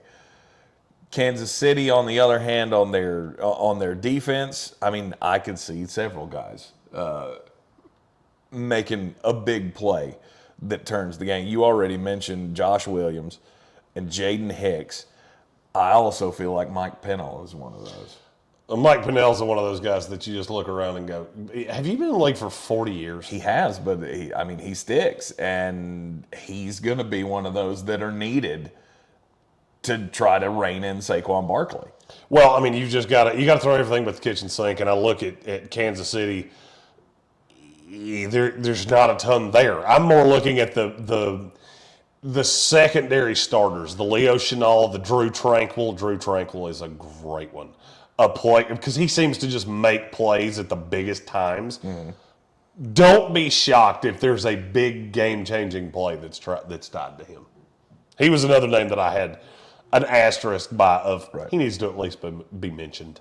All right. You're in the Sportsocracy, and this is ESPN Asheville, 92.9 FM, 880 AM, and 1400. Coverage from Super Bowl week continues after this. And welcome back into the Sportsocracy on ESPN Asheville, 92.9 FM, 880 AM, 1400. We're heard everywhere you go on the iHeartRadio app and seen everywhere on YouTube.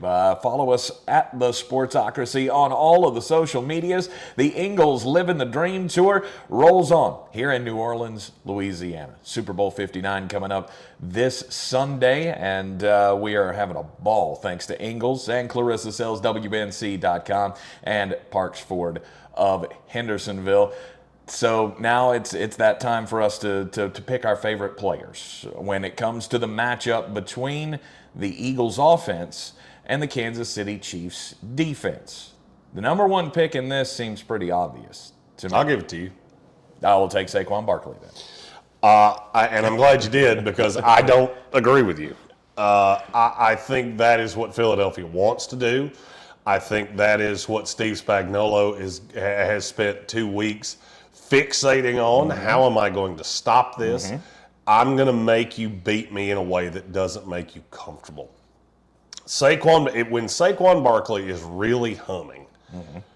this Philadelphia team is not beatable. because they could just beat you too many different ways. You can't control it all. To beat Philadelphia, I mean, we've already seen the script really be leaked on how to beat Philadelphia. Mm-hmm. You have to get out in front of them. You have to make them one-dimensional. Yep. You have to put it firmly on the shoulders of Jalen Hurts, and you have to make sure that Saquon's going to get his to a point, but you have to keep him from absolutely blistering you. Yes. What happened to the Rams? What happened to the Commanders? Those are non-sustainable ways to beat Philadelphia. So now I have poo-pooed it. Now you tell me why that's your number one pick, and you think it's your number one pick by a lot. By a lot, because he is the most important cog in this game. If true or false, Steve Spagnuolo came into this week going, we have to stop him. Fact. If there's one guy on this team we have to stop, it's him. Fact. To me, that makes him the most important player in this game, because if he can beat the defense, if he can bust out one of those big runs, it's going to be a game changer. If they're able to stop him on the ground, then it becomes who's the next target? Does it go, then we're relying on Jalen Hurts to A.J. Brown? Then we're relying on Jalen Hurts to Devontae Smith? Because I think the second checkoff there is Jalen Hurts to Saquon Barkley. If they're shutting down the running game, I'm going to get him involved in the passing game. He has to be the linchpin of this offense. Not taking anything away from A.J. Brown or Devontae Smith, but Saquon has to, he will be a threat one way or the other. He has to be the straw that stirs the drink. Yes. Now, I will make my argument with your own words. Okay. If I can stop Saquon Barkley, it becomes Jalen Hurts. I don't care how you finish the rest of that. Okay. Which is why I look at two of the three losses that Philadelphia's had this year. Saquon had 22 carries for 95 yards against Atlanta. Mm-hmm. He had 10 carries for 84 yards against Tampa Bay. Yes. Tampa Bay jumped out in front of Philadelphia to such a point that they made them one-dimensional. I don't like the chances of that happening. So I've really narrowed down on that Atlanta game, and that is the one that I look at and go, that's the recipe for Kansas City. Okay. If I'm Kansas City, that's the tape I have absolutely zoomed in on. And I know what people are going to say. This is a different Philadelphia team now than it was then. That's the point. That's exactly my point, is that as soon as you saw that Saquon Barkley turn, which was really in the end of October against the Giants, when he had that huge 10 yards per carry game against the Giants, that's where Philadelphia became considerably more difficult to beat. Mm-hmm. Washington was able to do it, but they were the only one able to do it. I would have really zoomed in on that Atlanta game tape and gone, that's the team that I have to make Philadelphia be, in spite of the fact that's not who they want to be. Right. So now I'm going to ask you this question. I want you to set Saquon Barkley's stat line when we're talking about this game Monday morning. How many carries, how many yards, how many receptions, how many yards, and then touchdowns total at the end. Okay, I will say 22 carries for 98 yards, but then there's another 6 catches for 60. I'll bet anything Something you want like that you're too high on the second side. On the catches? How many games does he have all year where he has 6 targets? Oh, I would say it's probably not many. It's 0. Mm-hmm. It's 0. Mm-hmm. But that's the thing. It's not happening this week either. You don't think so? No. If that's how you think you're going to beat Kansas City, I got news for you. You ain't got a snowball's chance in Atlanta. Really? That is not how you're beating this defense, because you're taking the only advantages you have. All right, so the advantage that I see for Philadelphia is that you have one of the better offensive lines in the league. You also don't have one of the better screen lines in the league. You got Mekhi Becton, who out in space is absolutely worthless in the screen game. Mm-hmm. Trust me, I watched him do it for 4 years. It is painful to watch at times because he's just so lost. Now you're going to ask him to do it. He hadn't really done it all year. You're going to ask him to do it in the biggest game of the year. And I will tell you this. I agree with you on the rushing line. Mm-hmm.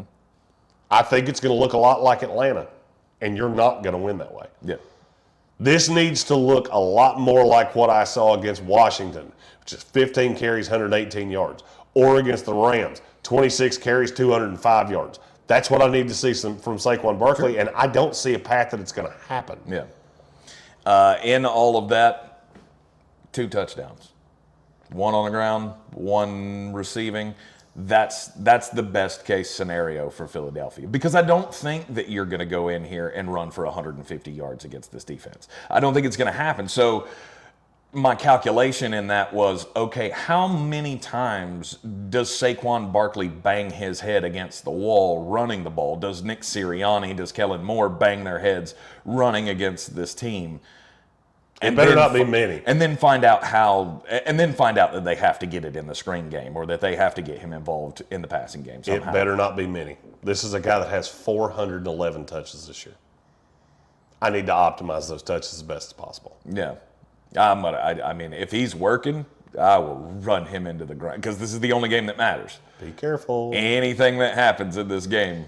Be careful. What? That's all I'm going to tell you. What do you mean? If you plan on running him into the ground, don't be shocked if he ends up in the ground. I've said it all year. I've thought it was comical how much they've used him. They were able to get away from him at the end of Washington because the game was such a blowout. I keep hearing people say, run him into the ground, and I don't think you quite. It's almost like you say the words, but you don't understand what the words mean. Be careful. Yeah. Because if this becomes the Kenny Gainwell show, this whole game is completely different. No doubt about it. But that's kind of been built into the mix for Kellen Moore and Nick Sirianni. You kept talking about how, or you've said several times throughout the lead up to this, throughout the playoffs and the end of the season, there are those windows where they get away from Saquon Barkley. Yep. It's because they can. Because they can pound him early in the game and get a lead and watch the film. That's not why this happens. I'm telling you right now, that's not why this happens.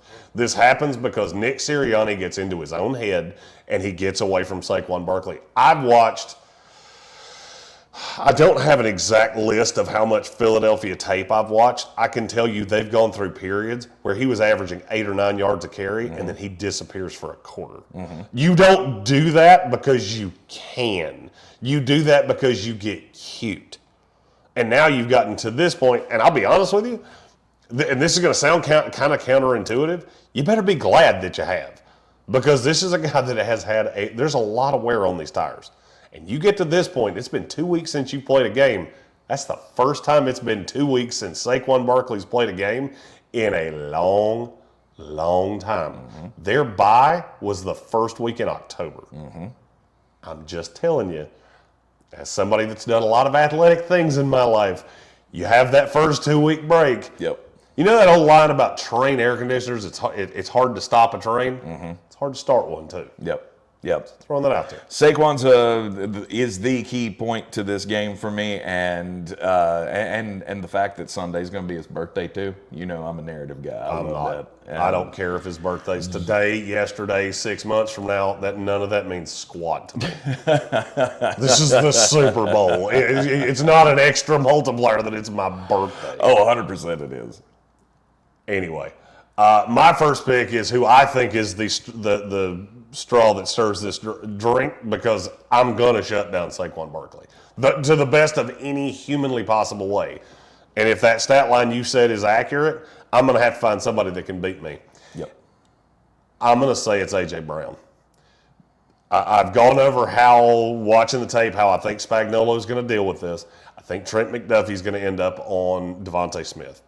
That means A.J. Brown's going to get a winnable matchup, bracketed, yes, but he's going to have to be able to run a lot of those routes towards the sideline in that intermediate, fall in between the bracket. The safety's too high. The corner can't keep up with me. I beat the corner. I get open. It's not a huge window because there is the bracket over the top. A.J. Brown has to be able to win. If he doesn't, you're going to be dealing with a lot of dink and dunk out of Dallas Goedert and hoping to God that Jahan Dotson can beat somebody deep. Because I do not love the matchup of Trent McDuffie and Devontae Smith. And we've talked about how the iterations of this could go. What's the counter punch? I don't know that at any point the only counterpunch that I feel like favors Philadelphia tremendously is if I have to pull Trent McDuffie off of Devontae Smith, and now I have all of these other corners that do not move as seamlessly as Trent McDuffie, and that's who's dealing with him. Because now that becomes the guy that can absolutely wreck me for 4 quarters. And that's not what I want to do. I'm committed. Devontae is going to be a non-factor. I'll deal with a little bit of A.J. Brown. And I'll deal with it until you absolutely force me to not deal with it anymore. That's where what you're talking about with Saquon, that's where I'm going with A.J. Brown. Because once I open up the A.J. Brown side of this, that opens up Saquon. I'm going to throw to lead to the run, not run to lead to the pass. I'm going to go the exact opposite way because I know what your plan is. And I'm not beating you that way. You've worked on that for 2 weeks. So you're saying Nick Sirianni is going to not come out run heavy to start the game? I'm saying I wouldn't. Okay. I would be fixated on A.J. Brown because that is where I see my best possibility to win consistently. But does that not terrify you? Because then you're putting the game immediately in Jalen Hurts' hands. Yes. Because I know I'm going to get a loaded box. That's the only time I want to see Jalen Hurts throwing.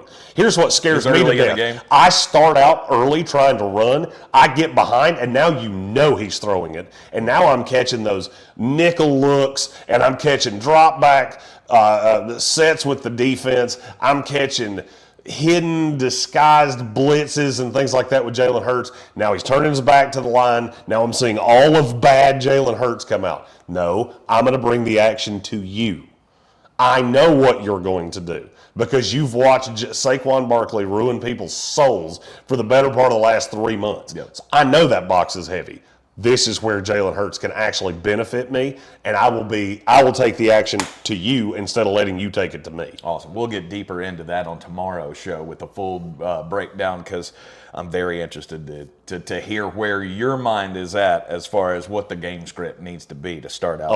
We'll get into that tomorrow. I'll walk you through my first 15 plays. Yes. Exactly how I would call this.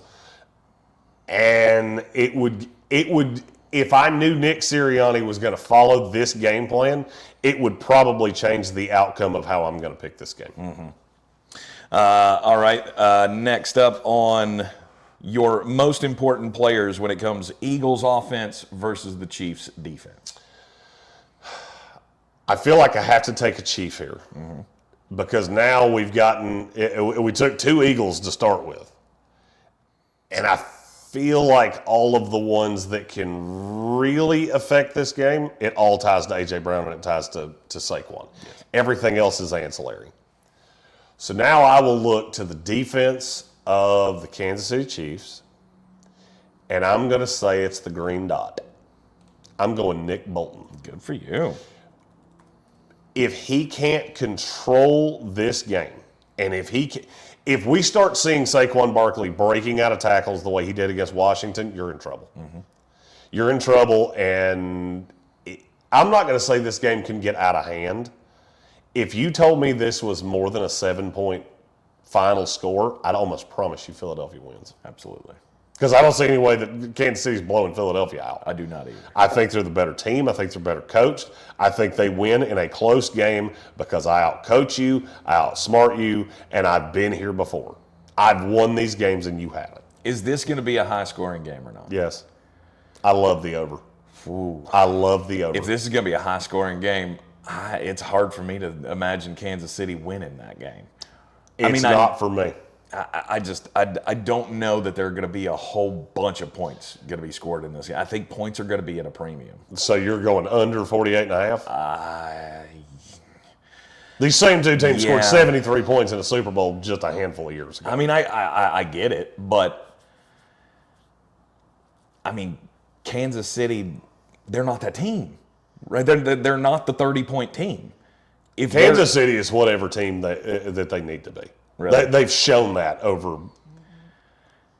Yeah. I mean, they didn't struggle to score points last week. I'm throwing that out there. Against a Buffalo team that it's not a whole lot of fun to play. They didn't struggle to put up points last week. Right. I mean, final score of that game was what, 32-29? Yeah. That's a high-scoring game. That hits the over. I That guess. score to me benefits Kansas City. If you're telling me I get into a shootout, I got Pat Mahomes and you got Jalen Hurts, you're going to have to explain it to me real slow how that doesn't benefit me. Because I have the better weapons. I know you have the better quarterback, but I got the better weapons to. It's like saying I got a To produce Maserati those sitting out in points. front of a trailer. I don't care about your weapons. I care about your quarterback. I care about the guy that in the most important time of the season, I'm always going to defer to the better quarterback. The more points that are scored, the better off this works. Because I don't think Kansas City is going to be able to run. I'm not going to say at all. If you set a prop on Kansas City Chief total rushing yards at 82.5, Under. I'll take the under. Yes. I will take the. All right, so that means in a lower scoring game, you're going to be able to run to at least a point. I'm not. That's advantage you. You've completely mitigated my quarterback, and I have completely allowed the fact that that's my advantage to be taken away. You turn this into a slugfest, this is a Philadelphia game. No shot Andy Reid does that. None. Yep. All right, you're taking Nick Bolton. And I love where that went because that's exactly why I'm taking Nick Bolton. If anybody can bring, I hate to say this way, but it's the only way I know how to say it. If anybody can bring the ruckus, it's going to be Nick Bolton. Oh, absolutely. Steve Spagnuolo, a huge part of this game. Can I pick him? Can I pick him as the defensive impact player? I mean, I know he's not going to be on the field. I'll allow it. Okay. All right. I think that's what I'll do. I'll explain that pick coming up next right here on ESPN Asheville. Got to take a quick break here from Super Bowl week down in New Orleans, Louisiana on the Ingles Living the Dream Tour with Ingles Supermarkets, Parks Ford of Hendersonville, and Clarissa Sells, WNC.com. We'll be right back.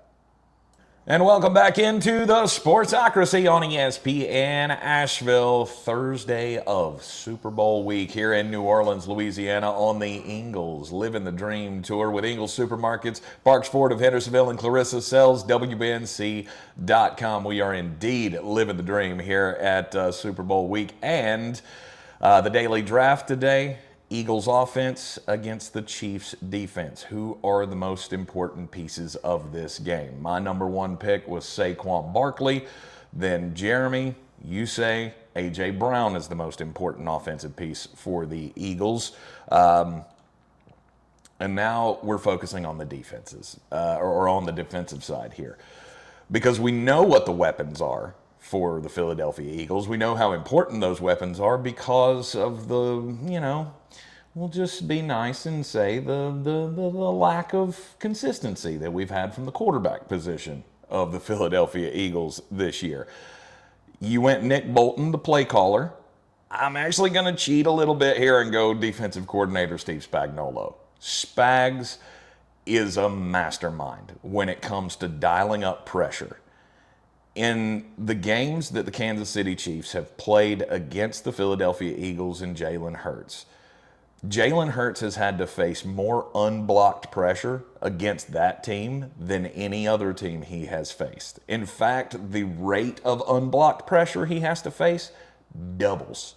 He usually faces about 8% unblocked pressure. It goes to nearly 17% of the time when he goes up against Steve Spagnuolo.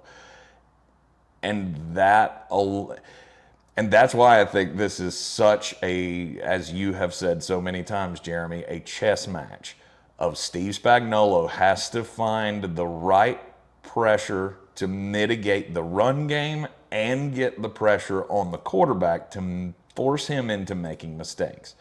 Because true or false, Jalen Hurts is not that great against pressure. Jalen Hurts, this is one of the craziest stats you'll ever hear. His PFF grade when kept clean is a 91.5. It's one of the 5 highest in the league. Mm-hmm. Under pressure, it's 41.1. It's one of the worst in the league. That's a massive drop-off. Now, this is where this gets chess matchy. What's his PFF grade not blitzed? Not blitzed? Not blitzed. I would say it'd have to be a 90-something. 72.2. What is it when he is blitzed? 60-something. 72.9. You blitz out of man pressure way more often than you blitz out of zone. His run grade is astronomically higher when he's blitzed. That's what you have to be careful of. When you start sending pressure, he can get away from initial pressure. You have to be able to get home with 4 or 5 guys. That is what Spagnuolo does so incredibly well.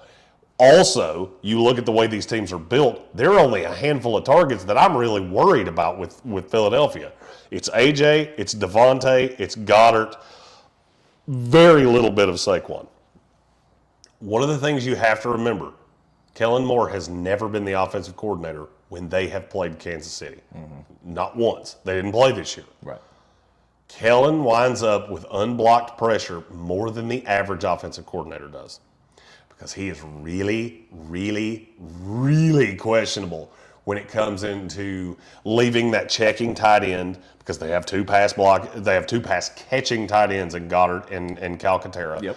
And you don't necessarily want to leave Saquon Barkley in there as a consistent pass pro pickup guy.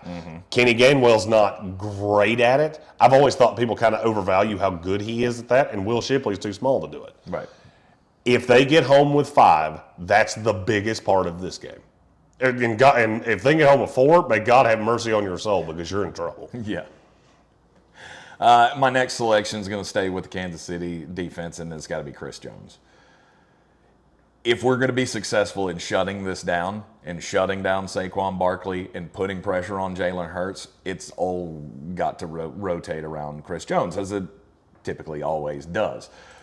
But I need him to be every bit of Chris Jones. I need him to be every bit of the disruptor, and he's going to be. He's going to be. It just depends on whether or not that Eagles offensive line can handle it, and the middle of that offensive line specifically. But the way that we can bounce Chris Jones around to find that matchup on the offensive line, again, part of the chess match for Steve Spagnuolo and generating that pressure. I'm going to cheat a little bit with my next selection. Okay. I'm going to go every interior member of the Chiefs defense not named Chris Jones. Okay. They're going to double Chris Jones. There's no doubt in my mind about that. Yeah. I feel like they can consistently win against Karlaftis, Dana, Anadike Azama, just with the tackles. Lane Johnson and Malata, I believe, will consistently be able to win. Where you have to find some wins, Mike Pennell. Guys like that are coming from the interior. Yep. Derek Nottie. I need wins there. Not a ton, 4 or 5 over the course of 70 plays of this game, because I need to be able to get interior pressure, and they're going to do everything in their power to make sure it's not Chris Jones. Watch for a lot of stunting of Chris Jones. Also, look for him to play on the outside. Because as soon as you start throwing that double impact block on the inside to try to deal with Chris Jones, I'll just check him on the outside. Yeah. Oh, you want me? I need that to stop? Okay, I'll chuck him on the outside. Now I'm going to start bringing him in on stunts, looping around, trying to bring the pressure from the inside, and that's what Steve Spagnuolo does to such a point. But the only way you can do that is if you're consistently getting a one-on-one win. It doesn't have to be a instantaneous, off-the-ball, just jump the snap win. I need you to be able to hold up at the point of attack, and I need you to be able to win from time to time. I can get your offensive line off balance if I wanted to, crash Karlaftis on the inside and bounce Chris Jones on the outside. Just shaking it up, because, you are the 2 best teams in the NFL. Everybody's going to have everything on the table here, and you got to get creative. And when it comes to creativity and coaching creativity, Kansas City wins this hands down. For sure. With Andy Reid and Steve Spagnuolo against Nick Sirianni and Kellen Moore and Vic Fangio, those are good coaches on the other sideline. Some of them good coaches on the other sideline, but they're not in the class of the team that is going for his 3rd Super Bowl trophy in a row. Let's play a fun game. Yeah. Top 3 sack guys for the Kansas City Chiefs. How many of them think you can name? Top 3 sack guys. Chris Jones has got to be up there. He's 3. Would it be Karlaftis? Karlaftis is 1. And who's the other one? Chanel? Nope. No. Bolton? Bolton's 5. Okay. Tranquil. Tranquil is 8. Who am I missing? By the way, Leo Chanel only has half a sack all year long. Really? Now, I think you're going to see an element of sending him in this game as more of a tendency breaker, which is going to lead to my next pick, but we'll get to that in a second. Tershawn Wharton is 2. Okay. You know why that is? Because he winds up one-on-one a lot. Right. If you're doubling down on Chris Jones, guess who's coming through the line? Wharton has a sack and a half more than Chris Jones does. Wow. It was one of those shocking stats that I discovered as we were going down this path. Yep. My next one, I'm trying to go 1-1 as much as I can here, just to make sure you don't get too much of an advantage on any one side. Right. I'm going Dallas Goedert. I need somebody that can stretch the seam. I need somebody that can keep Kansas City honest, because if they start funneling Leo Chenal and Nick Bolton downhill to deal with Jalen Hurts can deal with corners in a way that very few quarterbacks can, because he's such a thick guy. You send that corner blitz, there's a great chance that you're playing 10 on 11, because that corner can't get him down. Leo Chenal can. Right. Nick Bolton can. And if Dallas Goedert is not doing his work across the middle, down the seam, dealing with the safeties, dealing with the linebackers, that's where you start getting into matchup issues, where now I can send that extra linebacker. I can send them at Jalen Hurts to keep him in the pocket. Because Jalen Hurts in the pocket does not scare me at all. He doesn't scare me in the least. It's when he breaks out. That is what worries me. And I think it makes Dallas Goedert he's the guy you won't hear a ton about, just because there's nothing sexy about him whatsoever. He's one that I look in this game. If you told me what his stat line looked like in terms of the number of targets he got, number of catches he got, how many yards he was actually able to accumulate, it's going to tell me a lot about how this game goes. If you're telling me he's in that 3 or 4 catch, 30-ish to low 40s yards, he's not doing what I need him to. You start getting to that 60, 70, 80 tier, okay, now he's that third legit weapon. Because as I've said, they don't really use Saquon in the passing game nearly as much as people think they do. He becomes that guy that keeps the linebackers and the safeties honest and spreads this out, that's where you can really get run lanes for Saquon Barkley. I'm going to focus on the offensive line for the Philadelphia Eagles with my next selection. And I think it's Mekhi Becton.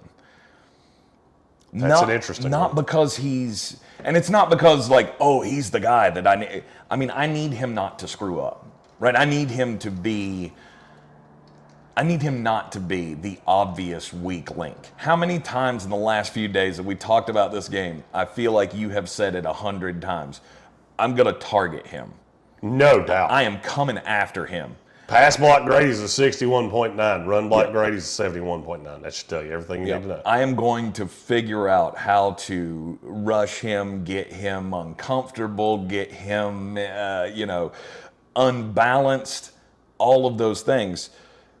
Yes, he has Cam Jurgens and Lane Johnson on either side of him, so that's going to help mitigate. But I guess that's where my mind goes. Well, Steve Spagnuolo is going to hammer that side of the line because he knows Mekhi Becton's going to need help, regardless of what happens. So that's when I'm bringing that linebacker in behind Chris Jones. Because I want as much of Chris Jones against Mekhi Becton as I could possibly get, correct? Yes. That's a huge disadvantage for Philadelphia. And I am going to bring a blitzer right up his keister. Look, Philadelphia doesn't have an advantage on the interior against Chris Jones, because all 3 of those guys are better run blockers than they are pass blockers. I mean, that's not debatable. That's a straight up fact. But it takes a village. You're going to have to get creative. The good thing is that if there is an offensive line coach in this league that is really, really, really, really good at getting creative, it could be Jeff Stoutland. And I think that's it. We're going to talk about coaches a lot more tomorrow, but we're going to rank top 10 coaches in this game, and I'll go ahead and tell you Jeff Stoutland's on the list. Yep. I think that's part of the chess match that no one's going to talk about. You said offensive line. I was curious to see if you were going to go the same path I'm going to. You didn't. Yep. I know what Mekhi Becton's going to be. The question is, can you mitigate it? So you and I are seeing this a similar way, but slightly differently. Final selection from the offense. It's going to be on the left side of the line with Mailata and Dickerson. I think that whole left side of the line is going to be really important because that's where I'm going to try to steer Saquon. If you're targeting me on the right with Chris Jones, then I'm targeting you on the left with my run game. It's so funny that you picked 3 Philadelphia Eagle offensive linemen, and you at no point took the one that I think's the most important. Is it Cam Lane Jurgens. for you? Oh, Cam. Cam Jurgens. He's an undersized center that's going to be going up against Chris Jones as the help on either side against whether it's Wharton or Jones. Oh, and by the way, he's hurt. That to me is one of the biggest stories of this game is where is he health-wise? Is it he was up against Washington and only came in when he was forced into action? Has the 2 weeks between the last game and this one been enough for him to get right? Or are we still at some percentage of a full-on Cam Jurgens? Jurgens has been an absolute find for them. Go back to our draft coverage. It shouldn't surprise you because we liked him a lot. Yep. The one weakness in his game is that he is not the best pass protector you've ever seen. And now you catch him. I don't think there's any path he's 100%. None of these guys are 100%. But if we were even talking 100% of what you would be expecting going into a Super Bowl, is he 50? Is he 70? Is he 90? The lower that percentage gets, I would say the lower the percentage chance that Philadelphia wins this game. Because if I'm getting consistent interior pressure, Jalen Hurts has historically shown a propensity to go higher percentage of turnover-worthy plays when that happens. I can't and don't quote me exactly on the stat, but I know I know I've got the percentages right. I just can't remember the number of pressures. Upwards of 6 interior pressures in one game.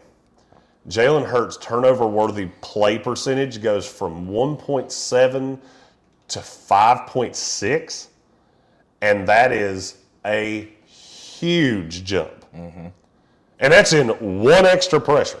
Soon as you cross, and I'm 99% sure it was 6 that I saw when I was researching this earlier. That's where I'm at.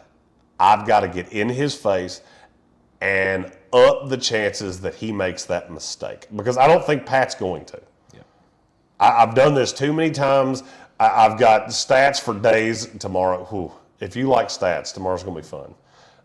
Do you know what Pat Mahomes' record in domes with Kansas City Chiefs is? Oh, good Lord. I'm sure he's probably undefeated. 13-0. Yeah. 18-1 in indoor games. Now, what the difference between those two is, I'm not real sure.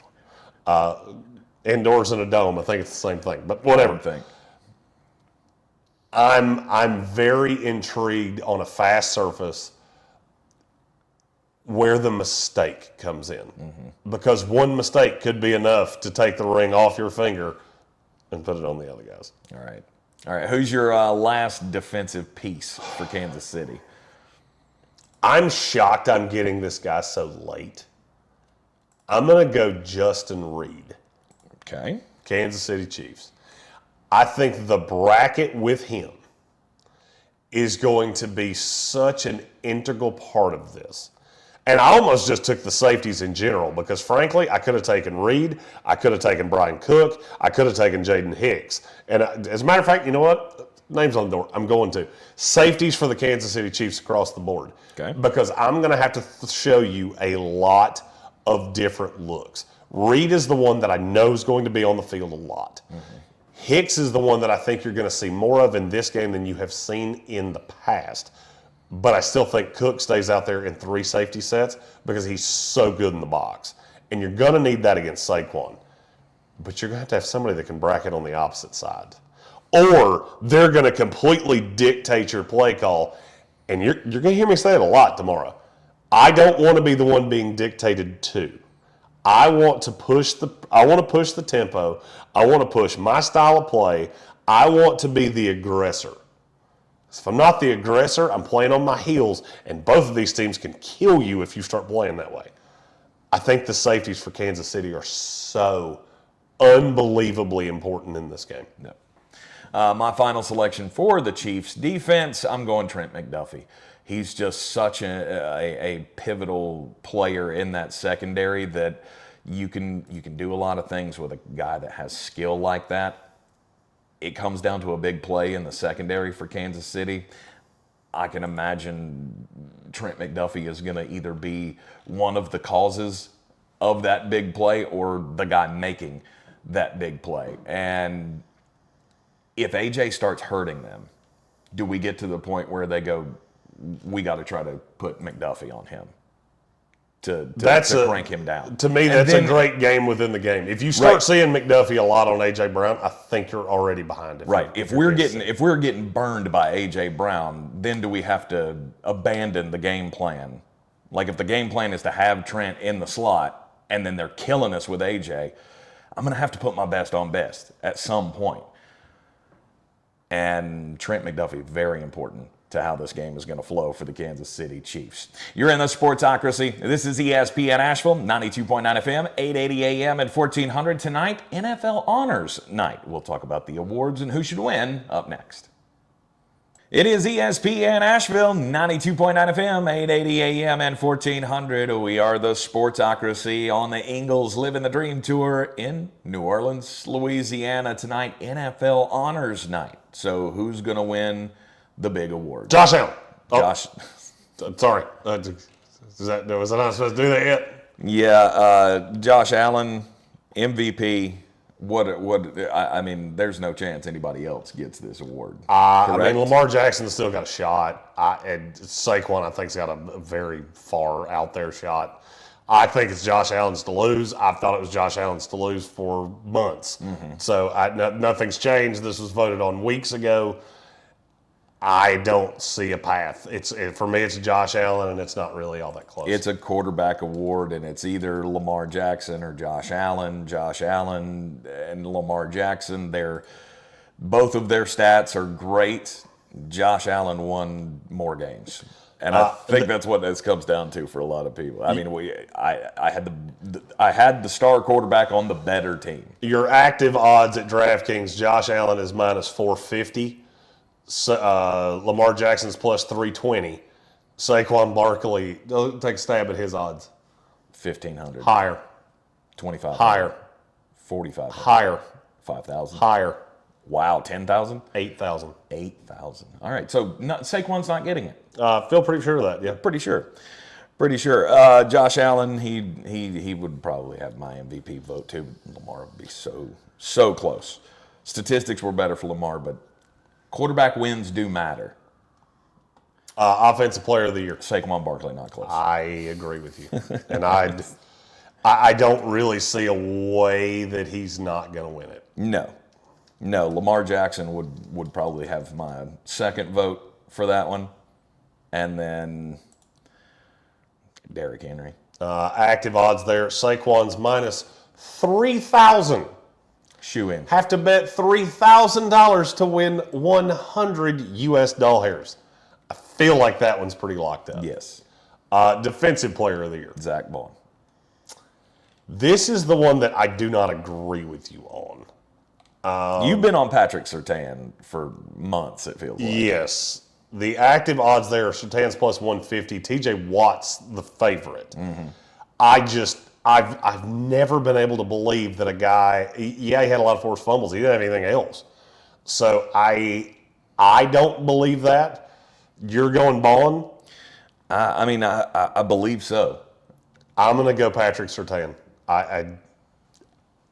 That's just it's where I've seen it. It's where I'm going to continue to see it. I have to think. Yep. Even if that's not who wins it, I'm going to look at this and go, you should have though. Yeah.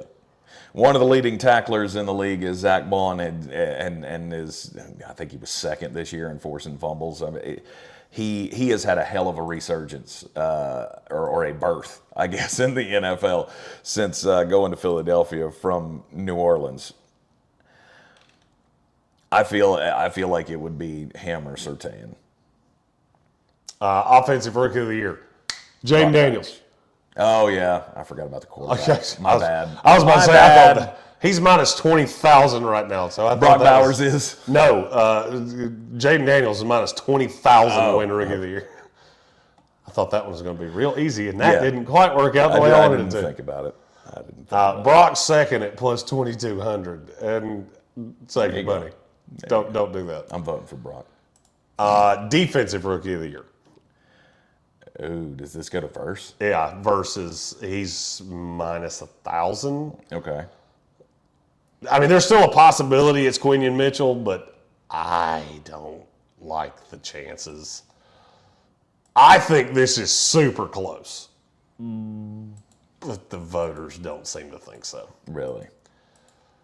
I mean, I'm getting all these straight off betting websites right now, whether it's DraftKings, some of them are on FanDuel. Mm-hmm. This is where we're at, is it's Jared Verse. Yep. So. Yep. Came in and made an immediate impact with the Los Angeles Rams this year. Definitely deserving of that award. Comeback Player of the Year, Sam Darnold. I agree with you.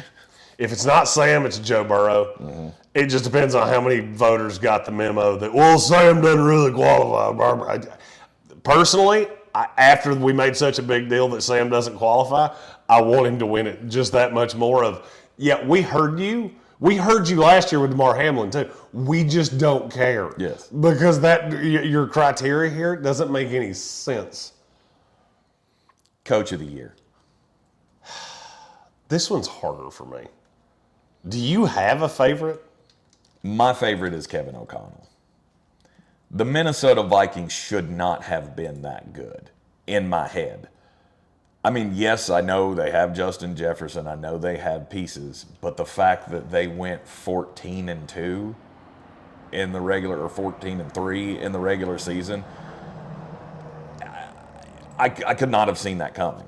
I would Kevin say O'Connell has to have the Coach of the Year wrapped up. I think it's Dan Quinn. Really? I would take everything you just said, and you're 100% right.